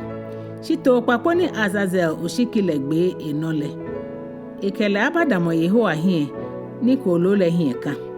Egme kolo le he ha Azazel ye ngakla na le no koni ewo man le he isha ileke ya Aaron ke ichina nun le aba ake isha afole aha le di enche ehi ke ewele ni egbe Elo ngai ke langesu obon ya afole shan la tele no ye Yehowa hie ke chofa ke ngani ashi bodobodo ikoko obonbon Enyɔ ni ekebote mu ho lese Ike ohele Ahwoi lale no ye Yehowa hie ye jen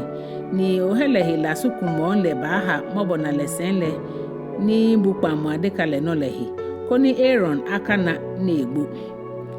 Ike wa achochina nu le lale eko koni ikesha mobona lesenle hie egbe ni ike wa acho lale eko ni ikesha pa mu adeka le hie shi Kpawo No sele egbeto kpakpo ni jimanle noni akebasha isha afolile Ikelale abote he kronkron fifen le mi ni echo ekwe isha mobona le sen le hiegbe ke kpamo adeka le hiegbe tamoboni ike chinala le fele ni akejura he kronkron le ye Israel bi le aheniche ka meton ache moy ka me he isha le fen ahewo Aaron afe na kano ha pe bu le ni yo ametenle Efe ya memuji niile ahiwo Beni Aaron bote okpe bule min koni akpata ihe manle mokomoko aka hije ke ashibeghị no ni ejikpo Aaron akpata ha le dienche ehe ke ewele ke Israel mamu le fe no sele ejikpo ke afolishan la teni ma Yehowa hielehe ni echuhe ekechina nun le lale eko ke to papo le lale eko asra koji ni yo afolishan la tele hele ahikekpe Ike wa achola le eko eshan afolishan la tele no shi Kpawo koni echuhe efe le kronkron ye Israel be la he esha ele ahiwo Ka Aaron egbe he kronkron le ke kpebu le ke afolishan la tele juramu le nale Ike to papo ni hie kan la ba Ike ni je Enyɔ le fe Ahwoi to papo ni hie kan le ite Ni ejaje Israel bi la tomoe ke amemla tomoe niji amehe esha ele fe Ahwoi to papo le ite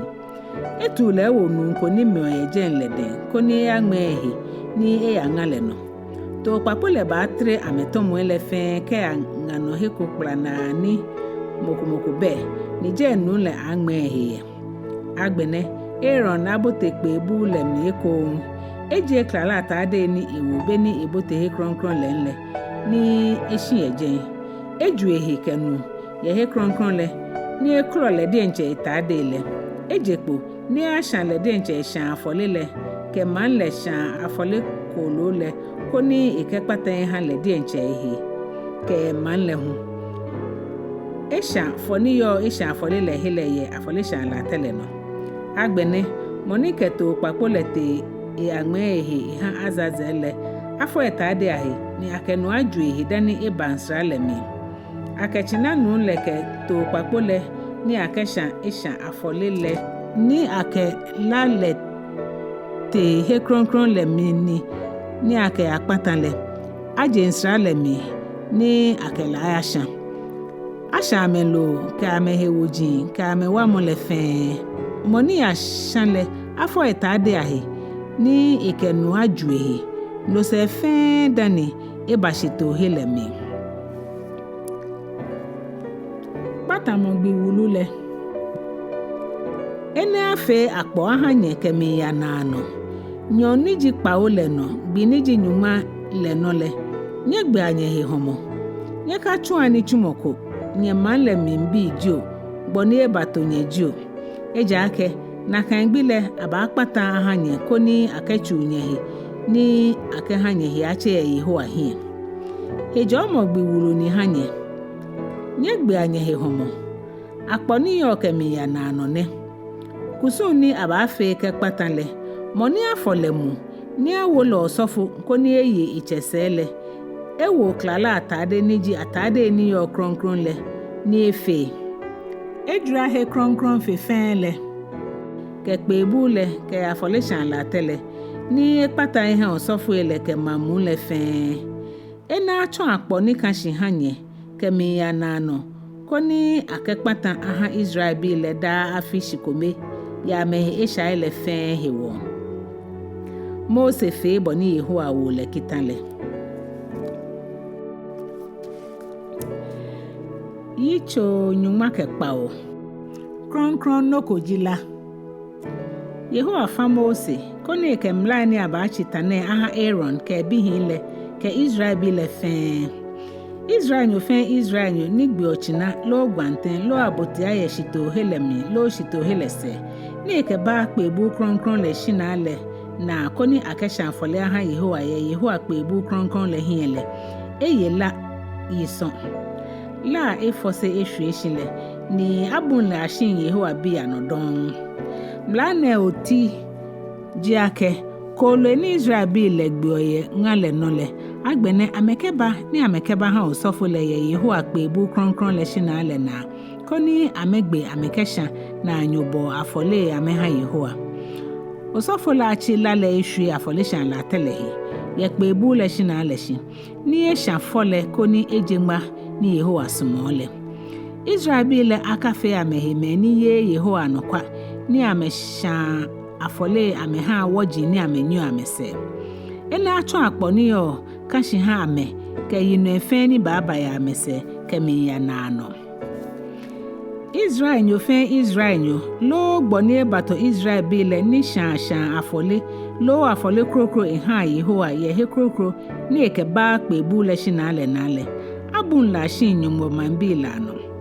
Israel nyo fe Israel nyo lo gboni bato Israel bi akaye lo le mila no le maje mihi maka na kan gbomole ni mikele ba fotakon no fe no ni hie kan le elale me wala yo ni no ewo ni Yehowa fa ke afosela le fe ahwe afolishan la tele no koni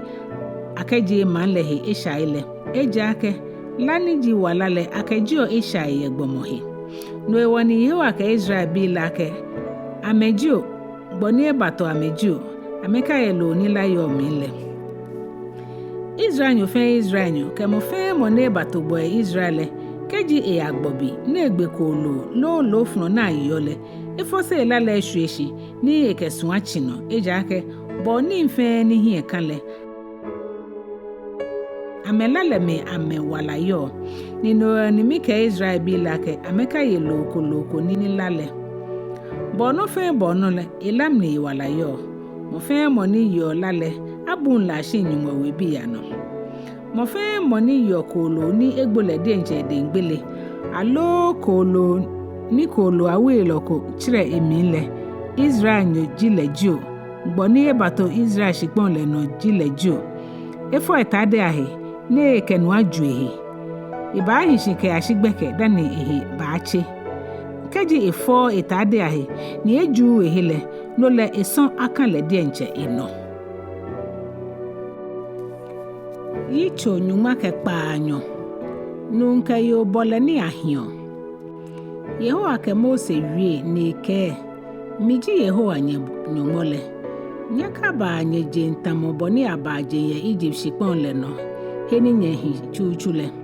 asa nyaka ba nye jentamo boni abaje ye Kenan shikpon ni mikenye ya no nele amekuson le nyaka fia nye ya mimla eke mi gbejano to ila no befebi miji Yehowa nyomole nye ya mi gbejano to ke mimla la no noni kajigbomo ye noni ena walale miji Yehowa nunko akabenke ewekunyo ni ikele nabole miji Yehowa oka onye akawo ni okehwe ochehiashi onye ni ka ehie mi hweshi oka ochenga akawo obahwe ochehiashi oka onye mi yo niji oche lo onye bi akawo alele yenye shiale minjo shia krokro minjo okela akawo Oka obinu mbiyo lo obiyo akawo. Eji noko ni baashwe bodi nche ohiashi. Oka ochenga biyo ni uchefole akawo. Onye miyo ni esa ake oha ehi eshuoshi. Oka ochenye miyo akawo uchela ajile. Oka onyenye miyo akawo onyela ajile. Ka abenka ochenye mi nunga ni okeshwe uchehiashi. Onye kweni. Oka onye mi nunga akawo. Ibaha onye mi nu lehi ashweshi. Oka onye mi nunga akawo ni okeshwe onye mi nu lehi eshi. Oka yo ke ebiyo fen akawo. Ni asan okango obinu biyo lo ebiyo le biyo ni okele yawo. Yo le la jiame ni jembani tamoneke befeo. Ka ngo nganyemi yo fe onga bienye. Ni okele nabole bemni ni onga hie kanlolo. Ka ya yo ngo ni okele ayawo bemni ni ete chuase eja aka eheche. Oke ona anyonga akawo ni oke wohe muji. Ka ngme obila ate mokohe oha ni akeleja molek ni akenowo Enyumɔ le gba ehe muji miji Yehowa. Okenu akawo tamo oke yowo le ahi. Oke koloko akawo ni oke wohe muji. Nakano esa ake yoko ke ehe ha koloko. Nyaka nine ate ekweko akawo anyehe muji. Eja aka ene mefe je majini bibashwe mahanyele ke wo amehe muji le. Gbeno ni choni shikpon fe shikpon ni heche ne. Mi bagla etueye enishai ni lehiwo. Ni iba fe me ni yo enole ishwi. Me ni nye hie le fe neke ni bi ne fe ni ameke wo shikpon lehi muji. Shinyele nye ka fe aneke ni hi ni ne ate eko. Manyojio bone bato bojio. Nye ya Yehowa mlaleke Ekpaa ele ano. Koni shikpon le aka fenye hu Ahwoi tamoboni efen je mani chonye hiele ishwele. Mofe moni fio neke ni hi ni ekule. Abun le don ashi Nyɔŋmɔ me la ano. Ne wole nye ya ni mifa aka nye fe le ano. Ni nye ka fe akusumi ni ahio. Ni afio dani nye bale. Koni nye keka wonye himuji. Miji Yehowa nye Nyɔŋmɔ le. Yitso Nyɔŋma ke Nɛɛhu. Kronkron fe mo ke jalehe mlae. Yehowa ke Mose. Ni eke Israel bi lake. Nye fi anyehe kronkron eja ke mi Yehowa nye Nyɔŋmɔ le. Mo kronkron jimi. Mo fe mo ashe enye ke echegbe yi. Ni nye ya mi hejo mo gbile. Miji Yehowa nye Nyɔŋmɔ le. Nye ka ya nyia yakayaka wajin ase. Nye ka fi adade wajin hu ni Ahwoi nye hanyehe. Miji Yehowa nye Nyɔŋmɔ le. Keji nye gbekolo nye ke mi shana nyobo afolele. Nye fi ale ye mlae ni awo ye helena. Koni esami hie ni mahere. Aye lo le gbini asha afolele no ke no je chermo. Shino ni ba ahwe ke ashi gbini je etele no le. Akela asha eja ke eheche. Nika aye gbini je etele no lo le ekole. Minan afolele hetui. Mofe moni yole etre musu eja ke ewoke no kronkron ni akemi ha Yehowa hemuji ni abun la shin mi mele anodon. Keji nye mi nkpa nye moshini le. Nye kakpa ni yo omo le na le ke moshi kra. Ni nye kakpa we nche le aibi hu fe ke moshi. Ni we yibi ni Ahwoi shin le nye kaklo a. Nye shi anye ha ohiafo ekegboe le koni ameba yele pepeo. Miji Yehowa nye Nyɔŋmɔ le. Ka aju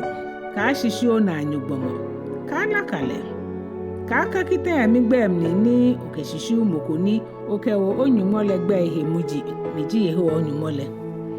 Ka yo na anyugbomo amin ni ka atwala ojo. Ka ha je minchere apa afo nyonyomo wono. Ka lo moto emulo ni oke pampi aka mashulafo gbeno ni eyate shi she Onyuŋmɔ le gbe yi miji Yehowa Onyuŋmɔ le ka acho jale Sane hie obushi ni oyo ha ohiafo alo ohie hwe gbomo wulu hie kojumo na anyo gbomo ye jale na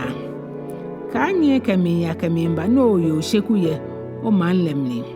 ni ka teshi oshi o na anyo gbomo ni oke gbomo gbe Sane fo eno miji Yehowa ka anyo nye mi gbomo ye otu imi shi kaleble o ye tomohi koni o katre son ko bodi enche hu ka to ohi owele ni ka be o mambile eko womni shi somo na anyo gbomo tamoboni osumo bodi enche ohile miji Yehowa nye ya mi kpuro elano ka ha oshi akolo esroto emi mfutu amemi nkwo omomni hu ka afutu wi esroto odu ni ka wo atade ni akeklala ke kuntu futu lo keji nunko ke nyonyo ko wo ni nyonyo le ache heba aha nunkroko shi nune wo ko Enyɔ koni yo le aye hele no le abote Sane le mi agbla yo le nunchole ke yo le tue shi akagbe ame eja ke aha ko yo le aye shi nun le ke odwani aba ha Yehowa ye pe bu le shi na le na osofo le ka odwani niji son afolele akpata ha nun le ye Yehowa hie ye eshani efe le hewo ni ake afale keji nya asheke na shikpon le no le yeli chofen yeli choni nya atel ni ayole nya bua eyibile aka enoko ni ehiche ke ashi afiete aka ye eyibile shi afiniji Ejwɛ le no le afe cho eyibile fe kronkron aka afole ni asha ha me Yehowa kedamshi shi afiniji Enumɔ le no le nya ya eyibile koni ni ba ni afa baba o hanye miji Yehowa Nyɔŋmɔ le nyeka ya lo ni layomi nyeka kla nyeka ya nkunya nyeka shanye ichahi ni nyeka kuanye chenno nyeka bamwanye he Wolo no gben ke ya gbonyoko he nkomo ni nyeka ya samai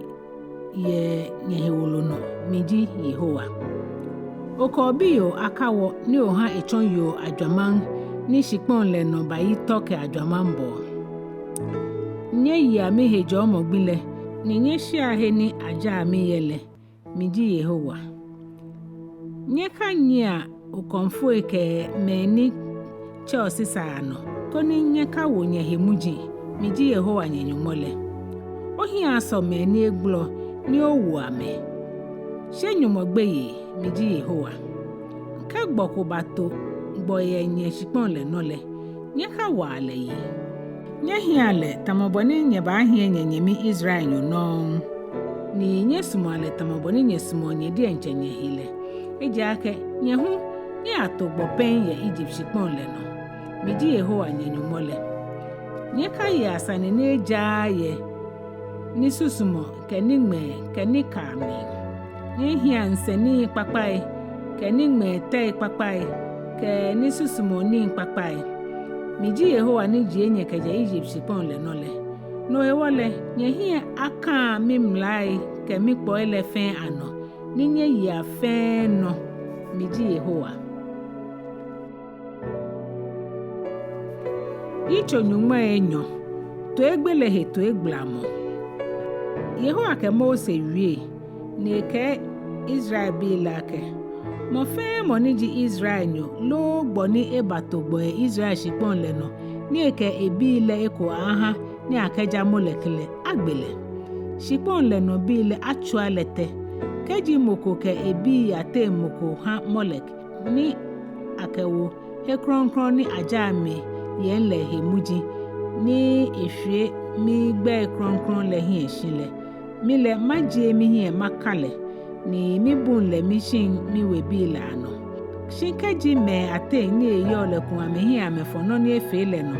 ni amegbe lele mi le maje mi hin makale ke we ku fe ke me fe ni nyese ni ame ye mi anokwa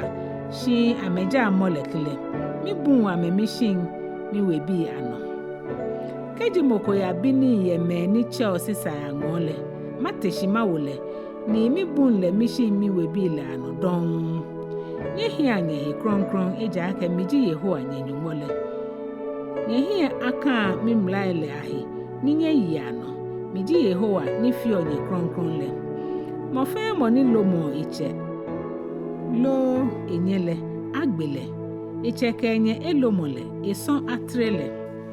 keji nunko ke nunkrokro nga kugblamile agbe nugbla kulo ke yo gbla kulo le fe nuni ke eche nga wole eshu eche hiashi gbe agbele ke yo le fe ni ameson atre ame keji nunko ke ishayo niji ebinu nga wole agbele ke ishayo le fe egbe jiani ame fele ameson atre ame keji nunko ke nunkroko wotamo boni aka yo wole amefe noni ahio agbe ame yenyo le fe ni ameson atre ame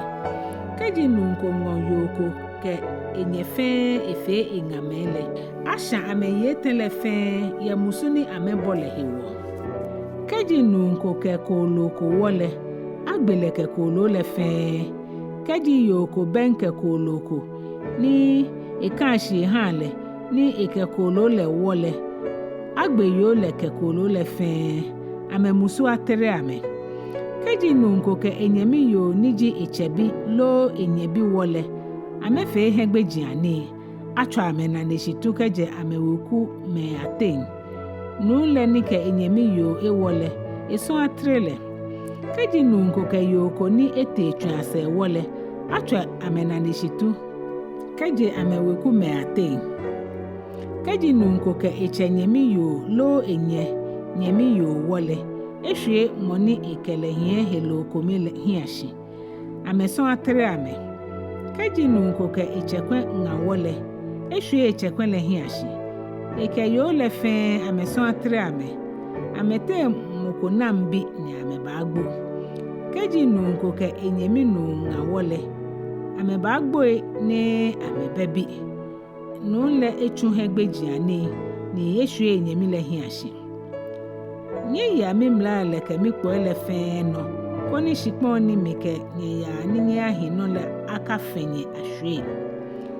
nye kakasi ashikpon le no bi le akusumi ni amefiole mi hwe ne ke wonja lo ene boni afe ni nye shikpon le no nye ya ameke ame ni fonji ani ni amefiole eha minyange ame shi mi wonye shikpon papa ni ba na heshi ni mikeba hanye akenye no miji yeho anyenyumole miji enye majin krokromele ate mito afa we wole ye fi asroto ye kolo ke lo fonji ni heche ke ni heche ate nye ka ya kolo lo fonji ni heche ni hanye le ake ame heche ni kanye yele ye ba wo muji nye hi anye he kronkron nye ha mepe eja aka mi yehoa mi heche mi je nye ye majin krokromele ate mito afa koni nye fe mi pe mi no nye te no lo yo ni aya bi ni ye sisa ngole achu alete ni egbo mo fe mo ni fio enele egbe le son atre le di enche Yitso Nyɔŋmai Enyɔ ke Ekome Osofo ele ahiche kronkron Yehowa fa Mose ni eke osofo eniji Aaron bi hin lake osofo ko aka ya we kunyoko keke ni egbo yara no ni eke we hemuji beleja enye lo eche lo ebinu lo ebiyo lo enyeminu lo enyemiyo niji oblayo fro ni kele yole koni ikebulehe ekaya moko ni gblan hewo efio ewekunyo yara no koni ikewe hemuji osofoko akakpo eyi ni ekaku echeno ni asan ekabamo ehewulo no gben kechon ake eye nkomo osofola fe kronkran hami ni eka omi gbele hemuji eja ake Yehowa afole ni akela sha niji enyumole abolole le ikeba ha no ewole efe kronkron osofo ko aka ngoyo adwamanko lo yo ni lenu lo yo ni ewu ehwele ejake ni eni afolele osofo le keba hami osofo le mo kronkron ni nyebua osofo la ke mo kronkron ejake mi Yehowa jimoni mi fio osofo ele kronkron le keje osofo ko biyo fe ehe adwaman le ewu echehe muji ashanle ni egbo osofo nupale moni afose muni akefo momule Ahwoi eyite ni Wolo osofo ni ewu osofo atade lele eka hie eyitso flow ni eka gla itade hu kechon ake eye nkombo afolemu ni ajoy no ahami no ewole eka wo mission lehe kronkron lehe muji ni eka shinjen ete abote shin akoni gbonyo ko keke lo eche lo enyetete gbonyo kami engo blayo fro eka ngoyo okrafo lo moni ewu ehwele lo moni lenu lo yo adwaman shimon engo yo blayo fro keje eche wekulemi efe ne keje na kanle ehwie ni saake amefe kronkron le aheba wo muji miji Yehowa ni mi joy no mi fele osofo nupa Yehowa famose neke Aaron ake ohwie la te moko ni ejekpa akaba ya meyi no femi ni eke ni eni afolele bahami moko ni Kpaanyɔ egbomochohe ke afolele akaba moni ehwila alo echon lo ejigbomo akotia lo gbomo asabu lo moni enane lo enine ejikpa lo afunche lo moni tekan ehingbe no lo moni he edokpla lo moni egbem ni wi ejura no fe no ni pakoyo ehe yo osofo Aaron bi hin la tenle ekachi ebenke ni eke ni eni afolele bahami gbomo ni tamona kanle enye ya bolo niji ni yo kronkron ke ni yo kronkron fifen le amni le komo shi muho kronkron le he kekeni ikaba ni ekachi ebenke afolisha la tele ije akekpa yehi no ewole ekawo mini kronkron ila he muji ije ake miji Yehowa ni fio ame kronkron le bele eneji noni Mose ke Aaron ke bihin le ke Israel bi le fele Yitso Nyɔŋma Enyɔ ke Enyɔ kronkron ni ji afole ile Yehowa fa Mose ni ke Aaron ke bihin la ke nye kwa ajogbanye ni ke ni kronkron ni Israel bi le chuo he ni amejo no ameha mi le he koni migbe kronkron le he go akagbo miji Yehowa keji ohwie la temoko ni heche chibenka afole ni yo kronkron ni Israel bi le echuhe amejo no amehamile abunle ashim miwe bi le ano mlane kashi ha yino efe Aaron hwie la temo fe moni mi yehe Wolo no hela gbeye alo ehe mi honu akaye ni eni kronkron leko ke ashibe no ni ehe achi numfe no ni tanoko ni wo mohemujihe lo nu ni ehe nujo emni ho lo nu ni ta wa moni ni wo mohemujihe alo eta moko ni wo mohemujihe lo mofe monita ni bi na ekohele eheche ke ashi hunu anyoshi nika ejukwu ehele eka ni ke ni kronkron leko ka hunu enyoshi ni ehechele no se dani eye ni kronkron leko ejake no meji enma eka ye kolo ni egbo le de nche ede ngbele lo kolo echirele keji eyele eba achon moni heche miji Yehowa osofo efen ayemla ni mi wo na ano keje na kanle ame atreso ni ame agbo eye mi mla kronkron le anotomo hewo ni mi fio osofo ele kronkron mokponko akaye no kronkron le ko na kan no jigbo lo apafonyo ni ebato osofo gbo Shi nyɔŋ ni osɔfo le he kele de nche shika aye no kronkron leko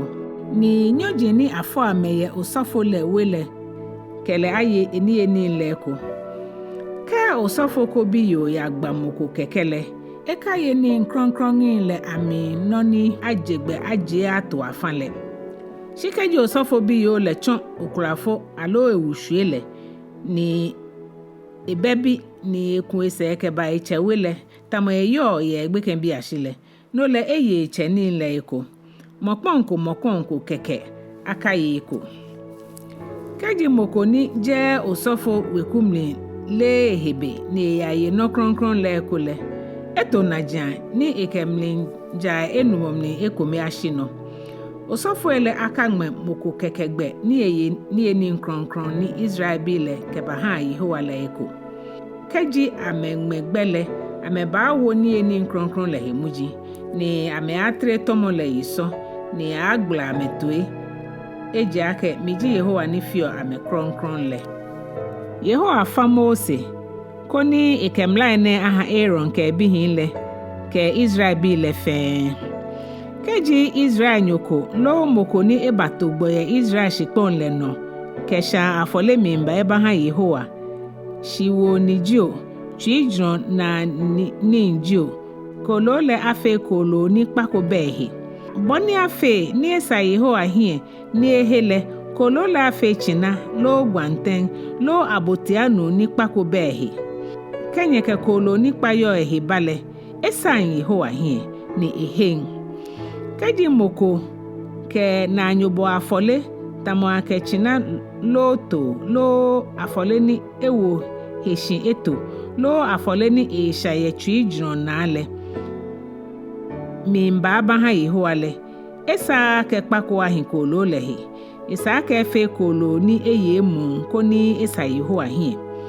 nyeke kolo ne shila alo ehe kweku lo ehe ni she lo flani honu yehe lo kpla lo ajito eshuehe lo noko ewo yehe ulo no akaba akenyeke ba aha Yehowa koni akesha afole aha le ya afole sha la tele no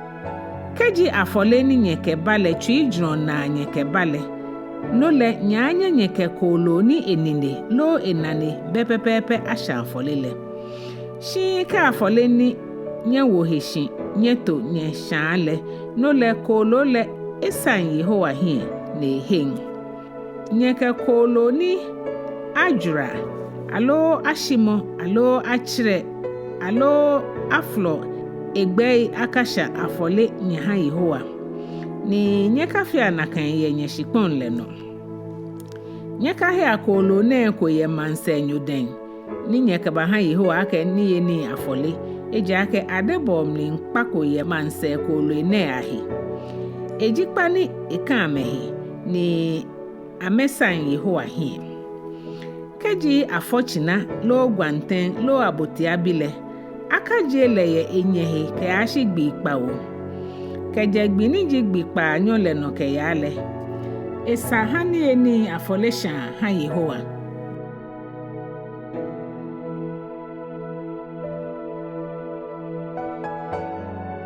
nyeka gbi achina lo gwanten lo abotia ke bi fe gbikome kedi nyemi shashida afole nye ha Yehowa le nye ya ehemla la no koni afole la sen hie nye ya lo le fen gbile no nye kasha eko ni je chere no Yehowa ke nye hie ahia mi poela no ni nye ya no miji Yehowa nye ka ha mi gbe kronkron le he guo mi ngbo esa aka Israel bi fe abumi aka mo kronkron miji Yehowa ni mimi fi onye kronkron miji enye keje Egypt shipon le no koni machonye Nyɔŋmɔ mi ji Yehowa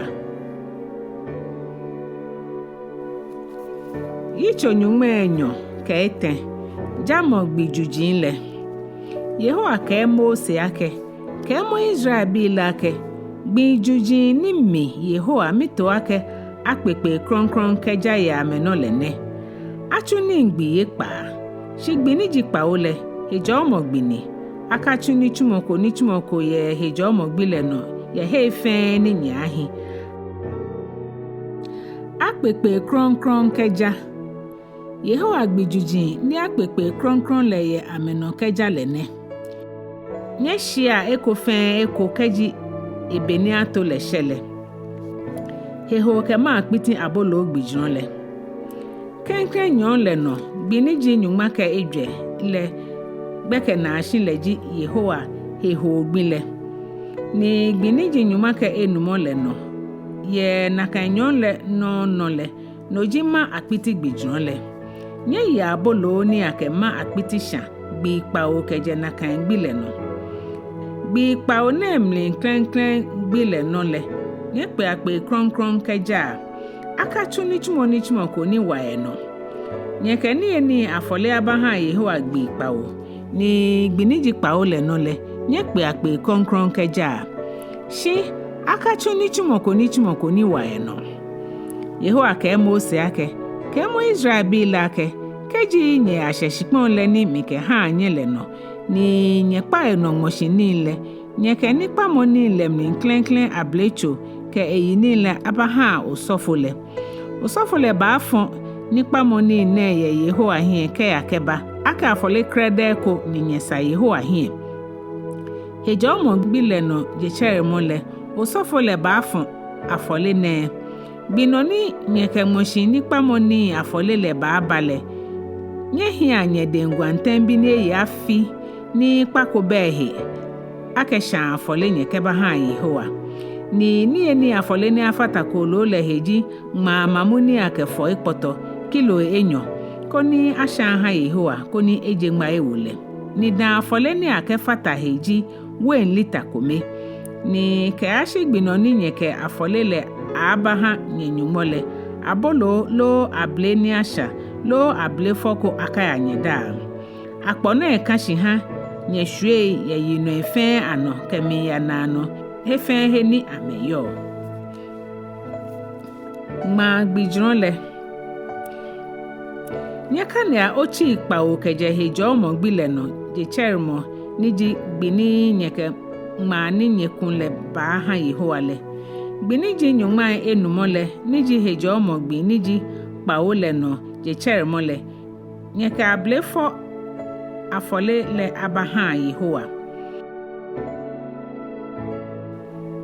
Nyeke abolo akwa boy Enyɔ ni akengma mamukule Enyɔ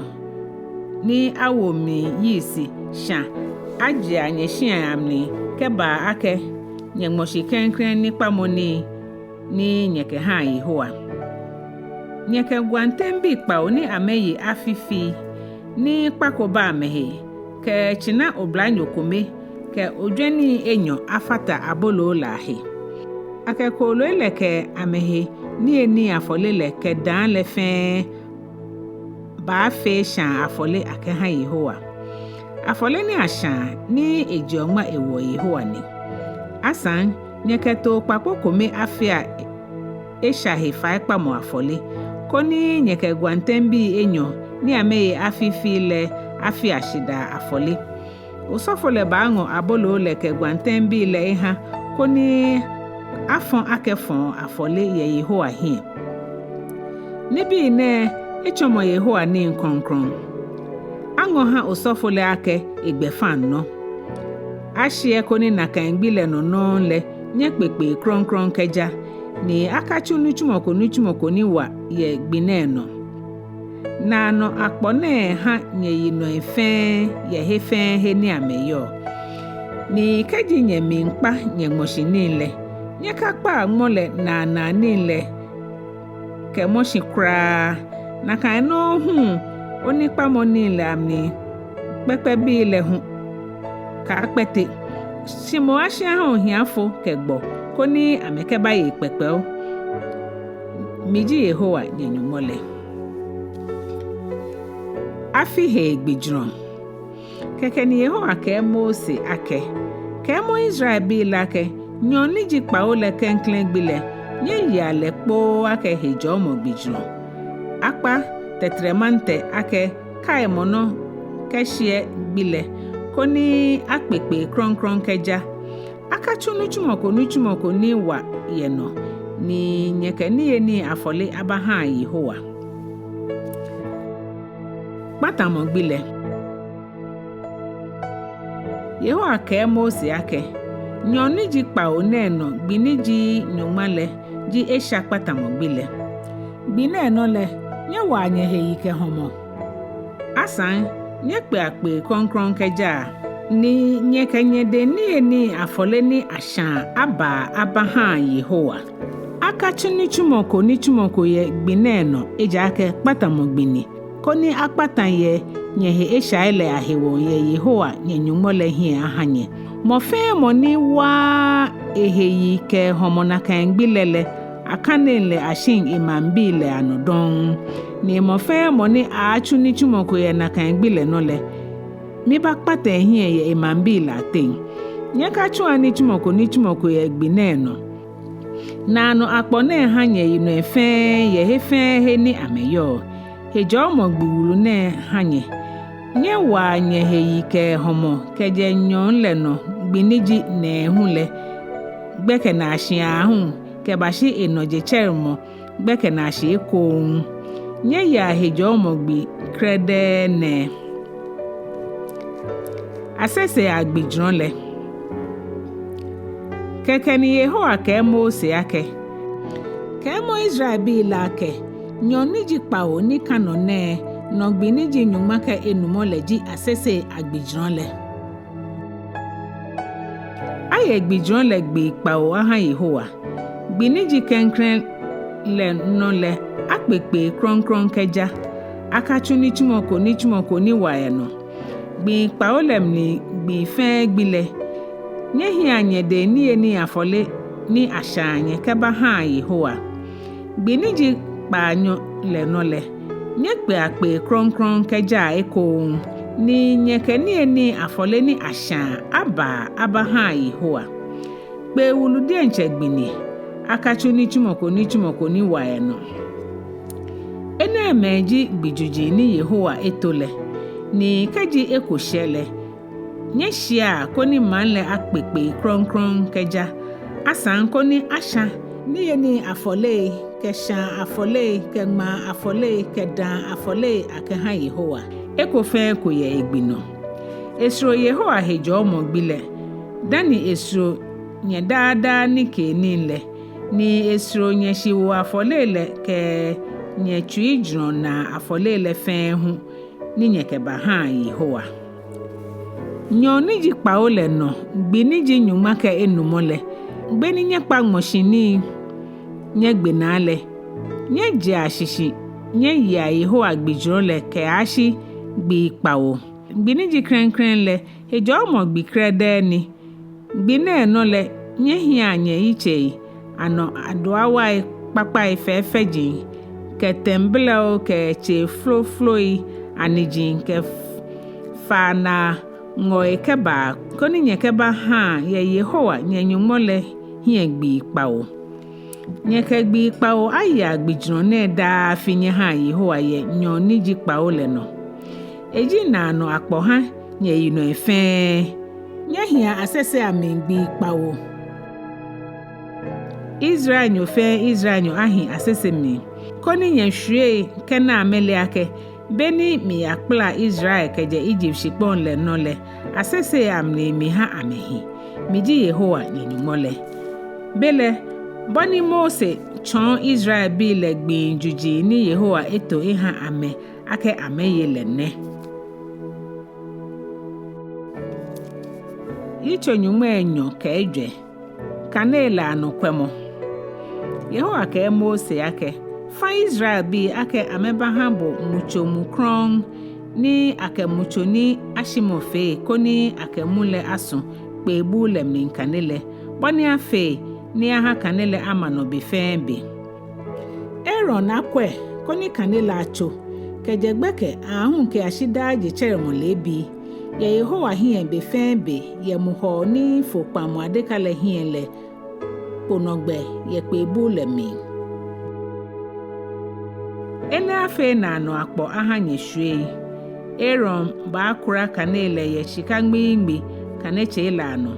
ni ba akweko ni amecho ye Yehowa hie be fembe abolo ni akeha Nyɔŋmɔ le Okengma mamu asha abolo akwa abo Nyɔŋma ka Enyɔ. Abolo akwa abo kome ayengma mamu kilo kome. To abolo le srene kui Enyɔ ye shika ngmi okpulon le no. Abolo Ekpaa ye afambie ni abolo Ekpaa hu ayebie. Okekrobo kron afata abolo ku kome fe ku kome he. Koni no afe kai mononi akeba ha ake afole ni asha aha Yehowa. Da hejo mo gbile. Aaron ato abolo ene ahwoi okpulon le no. Boni michon ne pepepe Yehowa hie. Na nokpa moni kashi ha Israel bi ne. Abolo ele achon Aaron ke ehwue agbefa no. Ni ame ni ne ye heko ni yo kron eja ke ni afole ni abasha ake ha Yehowa ni yo kron jugba ndi encheni. To egbla monija gbeno kwemono. Bekole Israel yoko binu ni eke Egypt nunko foleke Israel nyoko ya beye man ya Israel bi latin. Israel yo ne egbeji Shilomit ni echeji Dibri ni Jedan akucholem nile. Belem nile oblanyo le bomusu ilomo nyumbo. Lwe wole amole ke baha Mose. Achi oblanyo le na ke ashi Yehowa achon no ni afele. Fese le Yehowa ke Mose ake. Momo ni lomo le keje shito helemi ke ya ise. Me fe ni nuake ilomo le ke amenijin abashwe ite. Koni no sele mancho munle achualete ni egbo. Ene sele oke Israel bi lake. Mo fe moni baalomo Enumɔ lele. Emusu baabu ale denje ite. Moni baalomo Yehowa le. Gbeken agbele. Gbonijo manyonijo. Keji ene lomo Yehowa le. Mancho munle fe achualete ni egbo. Moni agbe gbomole le hu agbele. Ni moni agbe mokroko kolo le. Eto kolo le na janke kolo non. Ake kolo ato kolo na jan. Keji mokopila enanyo gbomole le hu apila le na kaino mboni epila enanyo le koni akechi. Keji ekun enanyo le gbomoncho le mniwu le akun le hu ewu akechi. Keji hingme ni le ake hingme ache ni keji nyonyo ni le ake le hu nyonyo ache. Boni epila mole ihale na kan pepepe no apila le hu kechi. Moni agbe moko kolo kole. Eto mole kolo le na jan. Shimoni agbe gbomole gbe agbe le. Mlako mene akashi aha nye fe gbo ke manyo fe eje ake miji Yehowa Enumɔ le. Beni Mose ke Israel bi le ewie egbe na le. Mambi le mo oblanyo le ni lomo le keje ameshito hele minkete ise ni achualete ejen ni egbo. Bele kechone ke gbeno le Israel bi le fe no ni Yehowa fa Mose ake afele. Yitso Nyɔŋmai ke Enumɔ. Afini ji Kpawo le no kusum. Yehowa ke Mose ya Sane agon le no ake. Eke Israel bi lake. Keji nya ashe shikpon ni mi ke ha anye le no le. Nya ha shikpon le aka ashe eflo afi. Koni ekejo ehe ake wo ke ha Yehowa. Nye hu ashikpon le no nye jua nye moshini afi Ekpaa. Ni nye kplo anye wenche ya he. Ni nye kpa meibi afi Ekpaa hu. Shi afi ni ji Kpawo le no le. Angme shikpon le he koni ejo ehe kpo ake wo ke ha Yehowa. Akadu ni ye moshi. Ni akakplo wenche ya he hu.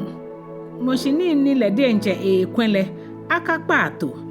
Ni yibi ni wenche ni akploko amehele awo le hu akakpa ato. Na kan afi le eji hejomo afi ha shikpon le. Shi shikpon le hejomo benem ni ba kwen le denche le. Ye ba shenye kenye nyojinhi keye kenye pafoi ke gboeni nye yo fen kenye shi akole ke ngankole fen ni yo nye shikpon le no yele ahun. Ni eni fe ni shikpon le ba bale aye. nikpomo afile nyekane ashikpon le hejomo afine to Ekpawo noji afi Kpawo to Ekpawo enefio afi Nyɔŋmai Ejwɛ ke Nɛɛhu afi ne no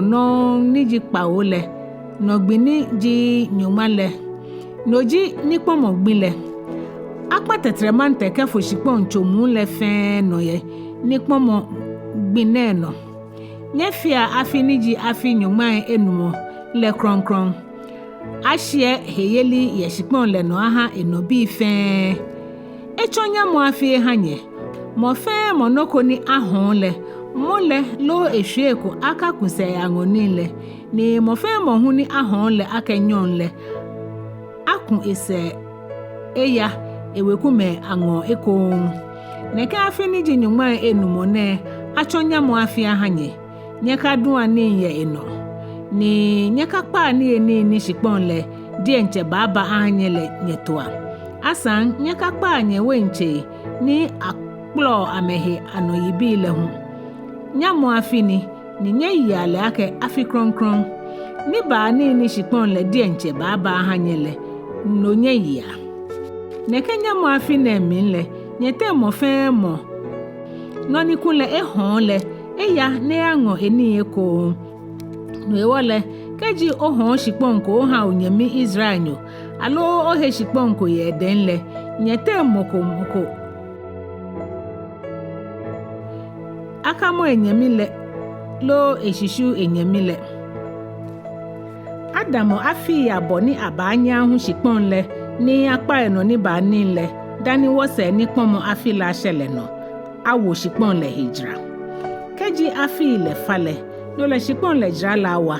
nikeji afi le fale no le jra la bashi eja ke afi le amni ni ba ni shikpon le ba wo le ji no ni ahon le no ewole nyete moko aka shishu enyemi shi nye shi anye Nyɔŋmɔ le gbeye miji Yehowa nye Nyɔŋmɔ le afi ni ji Kpawo le mni sanji nye ya mi kpo kemi mla la no nye ba nye je Ekpaa ni nya hishin ye shikpon le no hwehwehwe shikpon le aba eni ni nya ye nye tro ni nya hino hwehwehwe ekole nya ka ke afi ni ji Kpawo le no le keji wodun ni wo pa ngoshi ni wo to yemni le no le meni wo yi mo na mi bajo afi ni ji Ekpaa le no boni ibaba afi etenson ni eni shikome bele afi ni ji Kpaanyɔ le no bemli ni nyeduni le nye ba ye blema ni eni nye panye to le ke ashi afi ni ji Nɛɛhu le no ni nyakpa eno ni nyedun le ni kpomo le akafo shikpon yiba ni ahon le ora kose eja ke shikpon le mimino ni nyele miwe ke mishiam le ngbeme keke jinye nyangma shikpon kpomo hegbe ye shikpon chomu ni nye ya ngo le no hefenhe keje fi onyemi Israel ni no hewole ehon egboshi ni nkole ewe kunyo ni benkele pa le ye hegbe ake ibakpon no ni enyemi le hon le shikaji mo le be ko ni aya pon ni le ni hon la amro shi fense le enede bonisho ni ihon le pomo le no le aka ni afi aboni ni le yi kejebe ni ahon le na koni moni hon ni le awo afi aboni hwe dani wo se ni pomo afi le sho le nyomo kekele ekun ese enwe ni le shi keji moni hon ni le nye akpon ni le di enchele no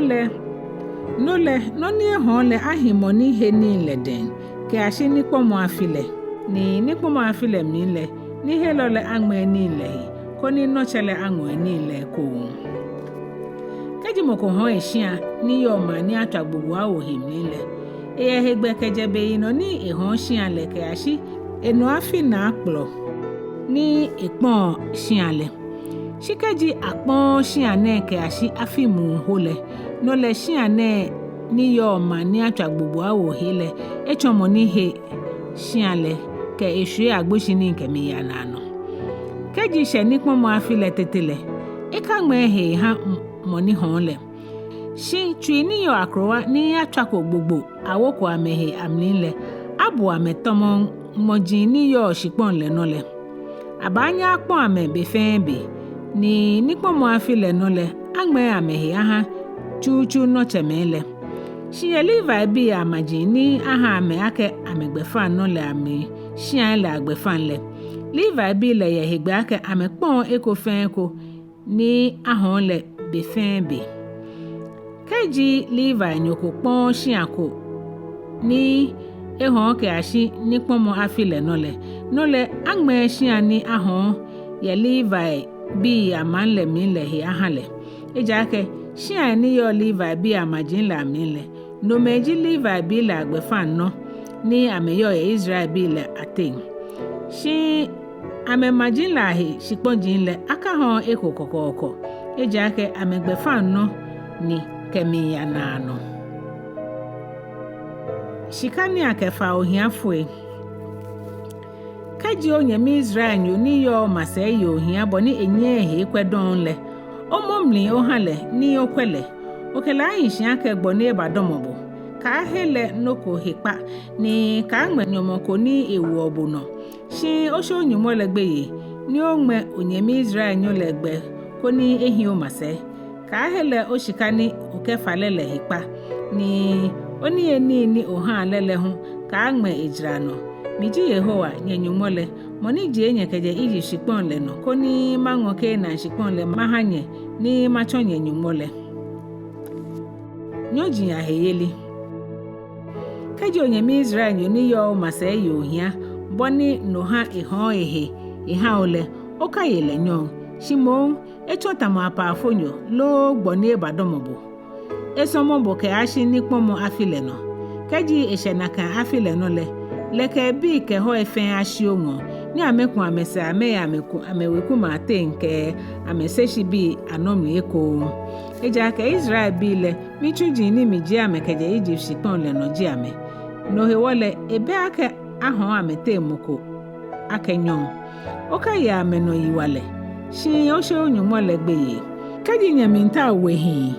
ke weye nyoji hi ke nyoji yele nye ahe ame ya majimaji ni bole nye lame nye ba nye hu ni nye he nyoji nke jegbo ni yo nye ten le abi ni afoye nye shipon le no la ten ko ni amechomo nye gboshi ni nye anye nye shi ame nye ha nye bi ake ame gboshi ni amele nye anye nye yi ame nyon shi nye mime Israel fomo bile amele aka yi ame te mokono ke yiwale kaji gboko lo mokponko ni yo nyete nchon ni ache shi onyemi Israel ni yo masele ye ohia bonino ha ehon ha gbo lo mokpon le lo gbole wikunyoko le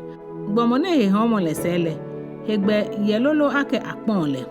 esa ake nyemi nunko lo echekwe lo eche lo enyenyemi bi lo ewekunyo ni benkele papa aya akpon le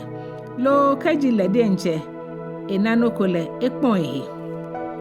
ekemoni helele abu akonta keje afino ni ehon ehe halele ke ashi ni pomo afile no ni eyi ni le abu ye afile ayikunle na beni ye moni ehelele ngole abula ke apayeli be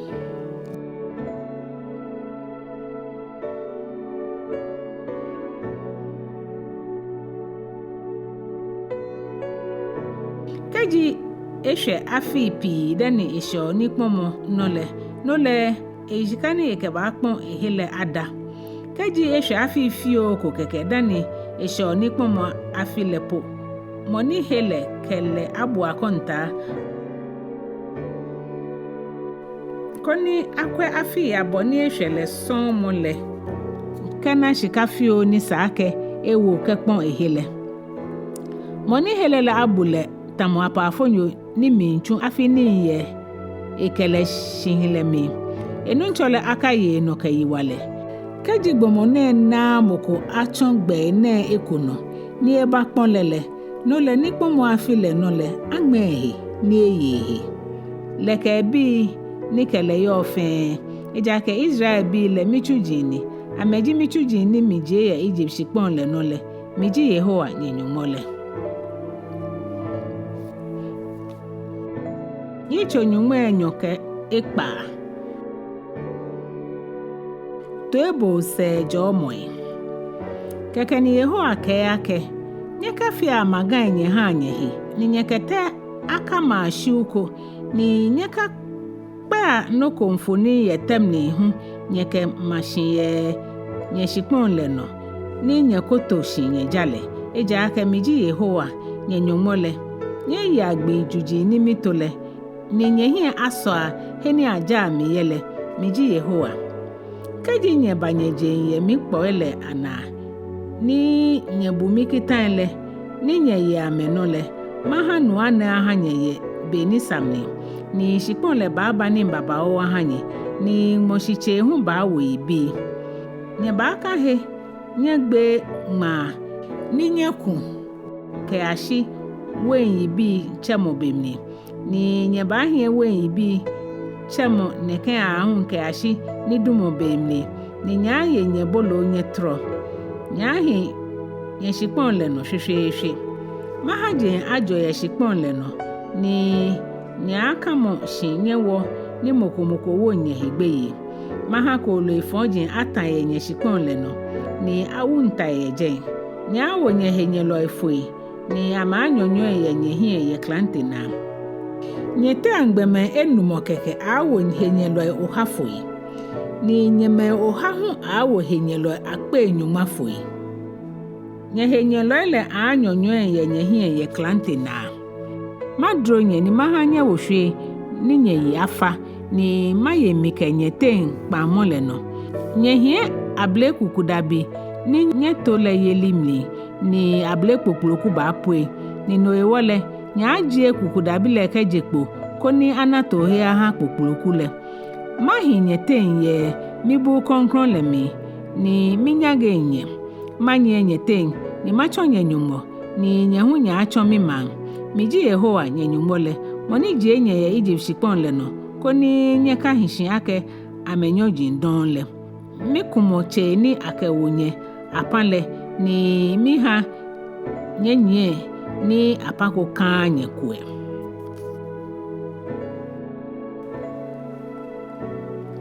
to egbele he to egblamo shi kaji nye bo mitwe ni nye ye mi kita ne ano ni kaji nye kwa mi kpoele ni nye nyange mi mlaele ni nye ye mi kita la ano ni nye kumi kenye kpamo le mile mi hu no ni mi ba fe nyene mi ba ha twi fa sajin aba henye truka ni Wolo moka 3D ni ha hingbe fitio ni eta agbomocholo ba yenye nye ba gbode ngbe yaka nye duni ejake nye henyelo mo mba baba ye maje mi hie makanye ni nye henyelo ba yenye no ni meni hechon nyele ayenye no boson ni nye ba wofue bemni ni mokomoko enye se ni kaji ene mefe asele nye bo mitu elolo le no le mi ba gbla nye tu eko nshi Kpawo yenye tomo la hiwo ni makunye he ni nye wo ke kwenti le nena ni mahanwe agbi tamodade ni nye shipon le hu no agbi tamo akoble ni nye agbo ya kadengbe eja ke nye shipon le ba ni ni enoche le hu wo yibi kaji nye fe no ni mitawo ni nye te no ni nye bo mitwele maya no magbla nye tue shi Kpawo fe chuchu le yenye tomo la na mangme ngankolo ya he ma wonyete ni ame ba gbegbe nye bi ni ame ba kpata nye shi ankolo ya he ni ame ba ha nye no agbo boni na ne ba je nye gbejegbe ano kaji yeneke to eglamo ne fe sele nye chake shi nye te no nye fe no ni mitaole no le mi hu mateshima wonye ni magbla nye to eshi Kpawo fe chuchu le yenye tomo la hewo mahata abani na nye koni achonu no ke gbla nye toe ke tomi ke nye te nkpa mole minkun le he owele keji nye bo anye he na ye nye majin wuji amni ye hwehwehwe fe mo he wo hu le mi ba ha gbele he la abotenyete ni nye he nye lo na ni a hyenye no mafo Nyɔŋma ni nye na nye yo lese ni no ba ha ye Nyɔŋma ahya abolo fe ni nye yo hyan le ye fro no Ekome pemi abolo le hu aba ngmekenseni ahanye nye ni nya ye ne chinye tron ni kaji ye ene fe sele nye bo mitwe chinye fe no ni mitao le no la mi huma teshima wo nye kemila ni magbla nye to eshi Kpawo fe chuchu le ye nye tomo la hiwo homo na le nye ba gbe nye die nche nye bi hin ke nye bi ye mi ba fite he ni nye jaye ye gonjin la no ke ohe afolishan la tele ni mi ba chere nye gbo hin le mahwe nye magan ni akuma hwe shin la no maha nye majin le achomo amanfon ni mafite nye jamo he le hu ni mi here ntofa ke ngmale ngba don makpata shikpon le hie boni nye he nye lo le de nche ni aba hin no le tete ahin afia me ya ni nye de nche le mahata abani na nye ni magbenye masha majimaji ni yo jin la no gbeme ba ta nye shikpon le no ni nye majin le ba chomo amanfon bi aboni nye yo nye he nye lo la shikpon le no ni shikpon le kashi flo ni ahun no le bele shikpon le mi enjoy he ekeche ehe jomo be ni nye shanye hwele bele jana kan dani shikpon le ba na hegbe eye ehe jomo bele bi aboni shikpon le kashi flo ni ahun no le bele ehe jomo ni nye hangmele be ni nye yo eno le no eyo le ni nyete me ni ba hwe nye he nye lo le ashikpon jin le anole ma ha nye chomo gbe lo ife toy me ni ba ni eche ke agbe shigbe mo keke po ba wo amefoi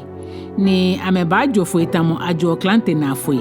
ni ame anyonyoyi chebele mokomoko enyi amese ni ame agbe gbe shi moko kamoko no tamo me ni menjo klante na foi gbe oshi chebele moko woko amefoi ni nenye henye lo ahi enye damo nya agbo ye manse majimaji la no ni efe tamono ni nye henye lo le ashikponjin le emi nye ni nyete me ni ahwele mi gbigbli mo son ba gbegbe nye henye lo le ashikponjin la no ye nye tomo la hiwo na kan no hu nya gbigbli nye mi tamonye chemele ke ashi nya agbo tamo ame shi kaji amejaje ameni fon jiani le ke amechemele hu ani fon jiani ni amefe ameshimi ke boni ameba ameje boni mitawo ni nohewo mi hu miteshi mi wame ni mi ha ame aje amehenye lo eshipon le no keji ametwi ni ekpin le hejo ni ameba ameheshi ni amekpin ameni fon jin la henyomo wo le no le mi baka emi ke Jacob te npa mole kemi ke Isaac te nkpa mole hu kemi ke Abraham te nkpa mole hu ni mi bakai ameshipon le shi ja me ha shipon le kan shi flo ni ahun no koni shipon le ana aye ehijo mobile no sele ja gbla meto ekewo ameni fon jiani la henyomo eja ke amekwa mi mlaile ni amenyange mi poile enefe sele bemi ni ameyo amehenye lo la shipon le no tetele mi kwan ame ni mi nyange ame boni no ba ha makpata amehin kra kakumi ka amete nkpa mole mi eja ke miji Yehowa amenyumole shi amehewole mi baka mi ka amechemela te nkpa mole amechemela ni mije ya Egypt shipon le no ya majimaji la hiele koni machon amenyumole miji Yehowa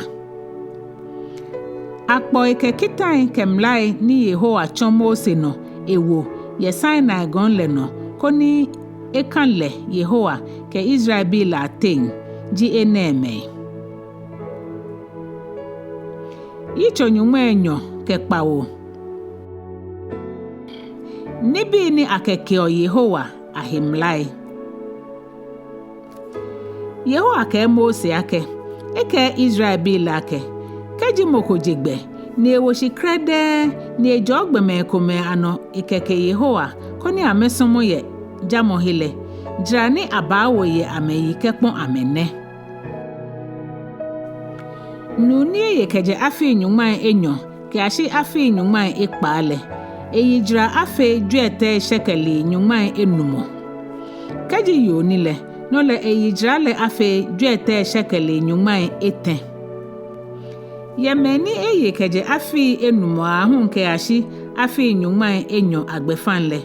Awo nu yidra Ejwɛ Etɛ shekeli Nyɔŋmai Enyɔ ke yohun yidra Ejwɛ Etɛ shekeli Nyɔŋma.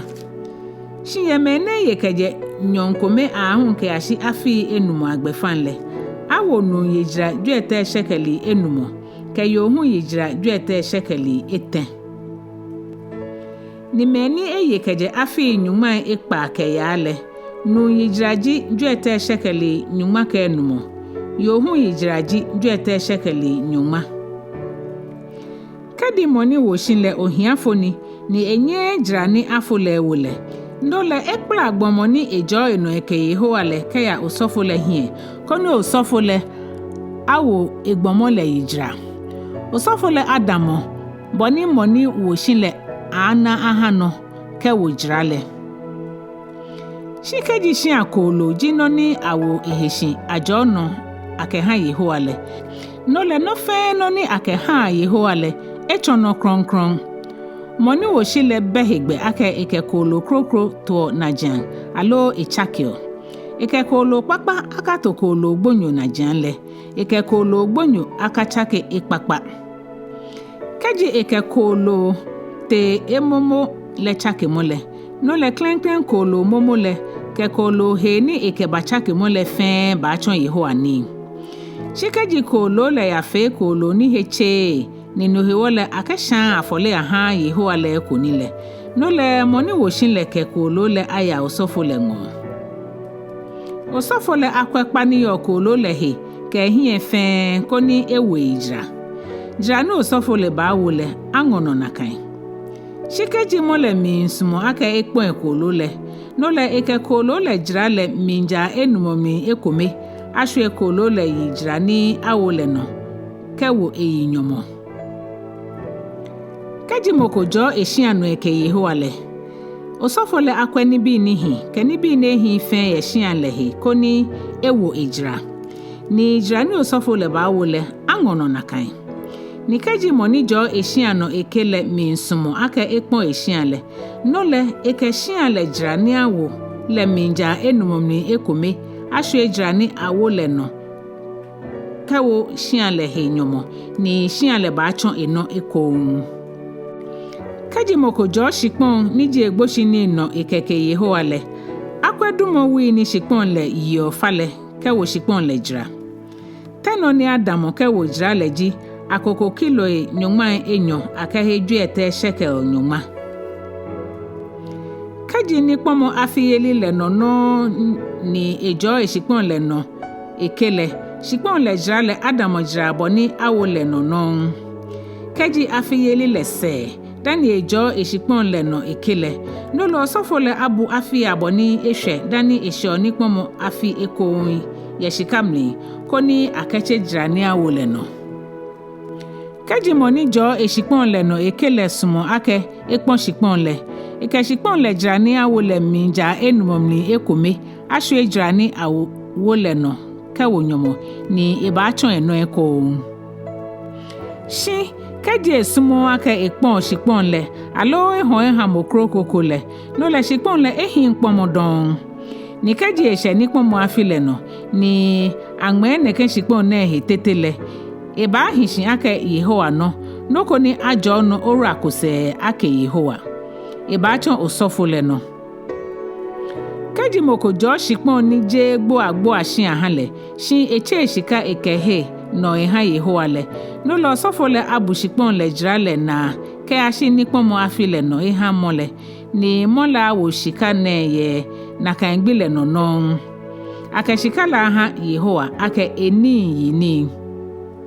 Ni kpomo afile no le akpale shikpon la ha modeni aheyele koni echon eno ekon ake shikpon niji egboshini. Tano ni Adamo kawo jra fen jra afe he kronkron le Ejwɛ Etɛ telena. Noji ake gara Nyɔŋmai Enyɔ afe shekel Ekome shikolo efe akromo bi niji Yehowa ni momole moko akajo ekono ekemi nke Yehowa